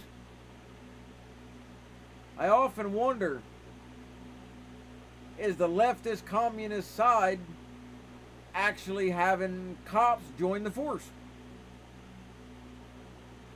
It would make sense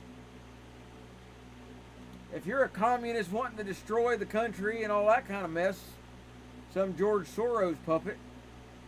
Well, whenever a cop does something, that fires up the mob and they go loot and tear up and chimp out and all that. So it would make sense to have a few commies, you know, or whatever, go join the force.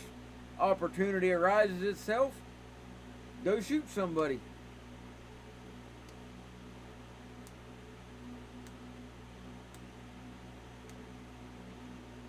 You know, there's people that swear an allegiance to this cause, and they would go to jail for life if that's what it took to advance the agenda. Guaranteed. You get radicals everywhere. I mean, look at Muslims. They'll blow themselves up for their agenda. Same idea.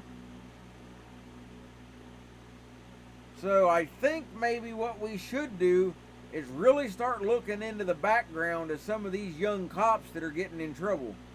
Figure out who they are. What are they up to, you know.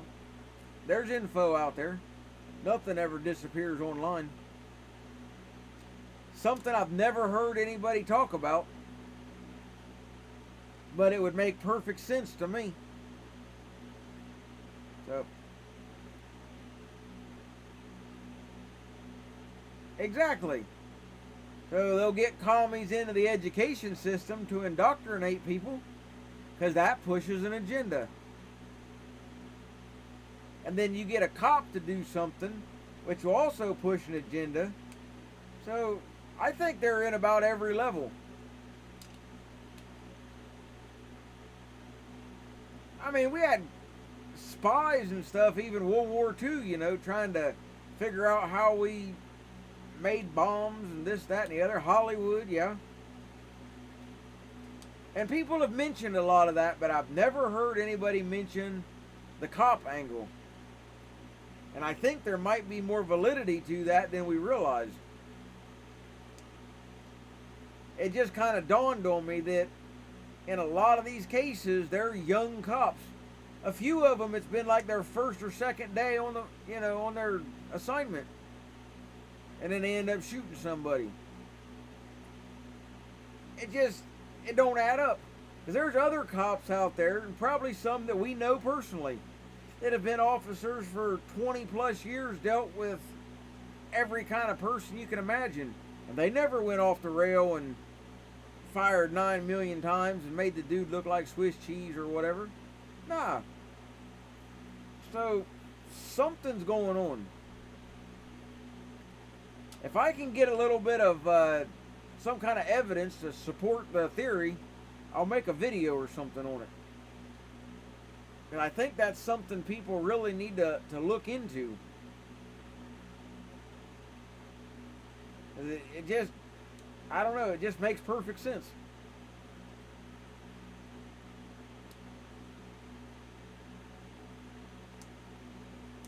Because the stuff that happens, it's almost like it's on a schedule. If you're a normal cop dealing with people every day, yeah, you might end up shooting somebody, but that's going to be kind of a random event. This stuff here, you can almost plan it out.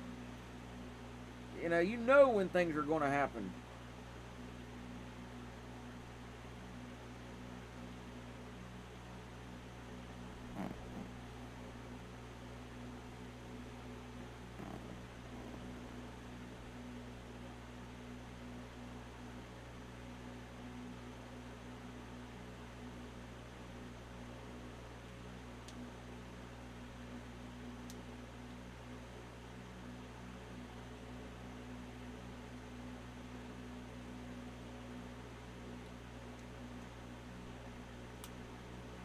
If the quickest way to get the people to hate an organization is to get some of those haters in the organization. I mean, that's common sense in my opinion. And it doesn't matter what the organization is. If you want people to hate the fire department, Well, the best way to do that is get you an arson and make them a fireman. Or whatever.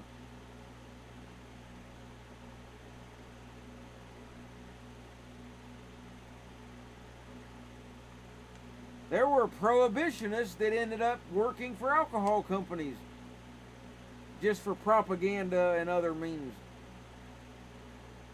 I mean, it's been in forever.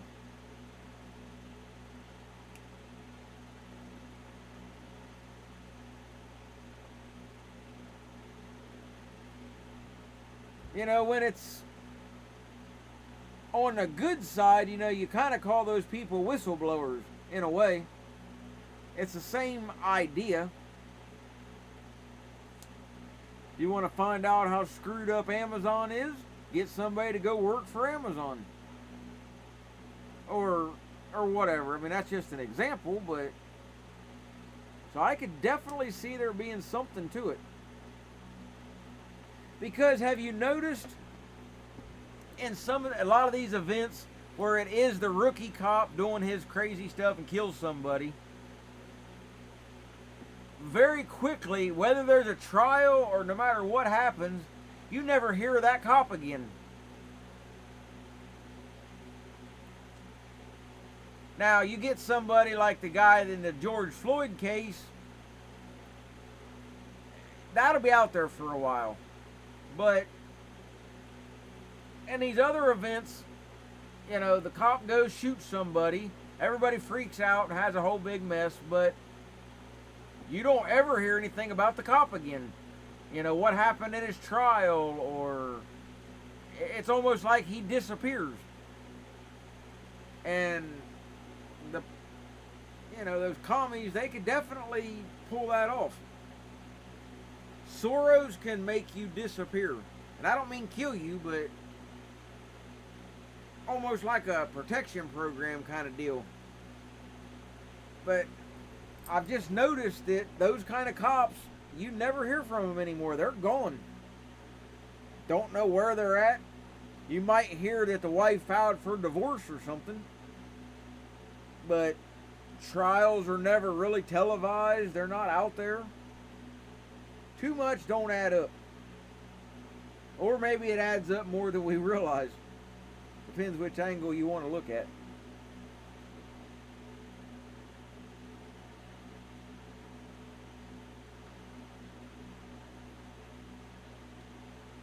I've heard of in big cities in the past, probably still happens, like your great big drug cartels, they'll actually try to get some of their own cartel onto the force to help out with their activities. You know, that's more common than people realize.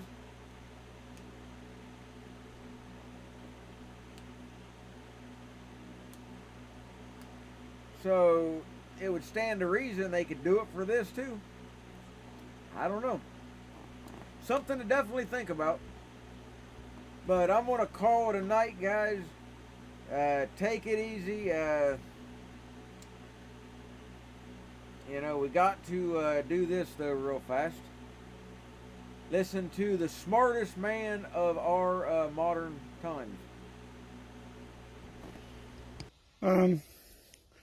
So the most important thing you gotta remember is, some people were, they were doing some stuff, and then other people were like, hey, don't do that stuff, and then other people were like, hey, yeah, they should do, that stuff. It's good that they're doing that stuff, and then the other people were like, I don't think they should be doing that stuff, and then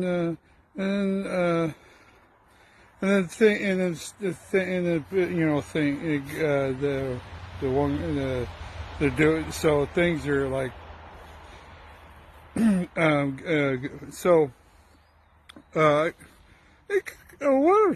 trying to say is that in conclusion,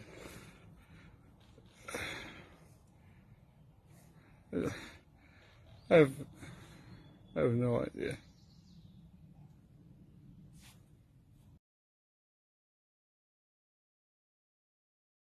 Well, guys, that was your wisdom for tonight. So take it easy, stay safe, and I will catch you on the next one. I'm out of here, guys. Thanks for all the support. I always appreciate it.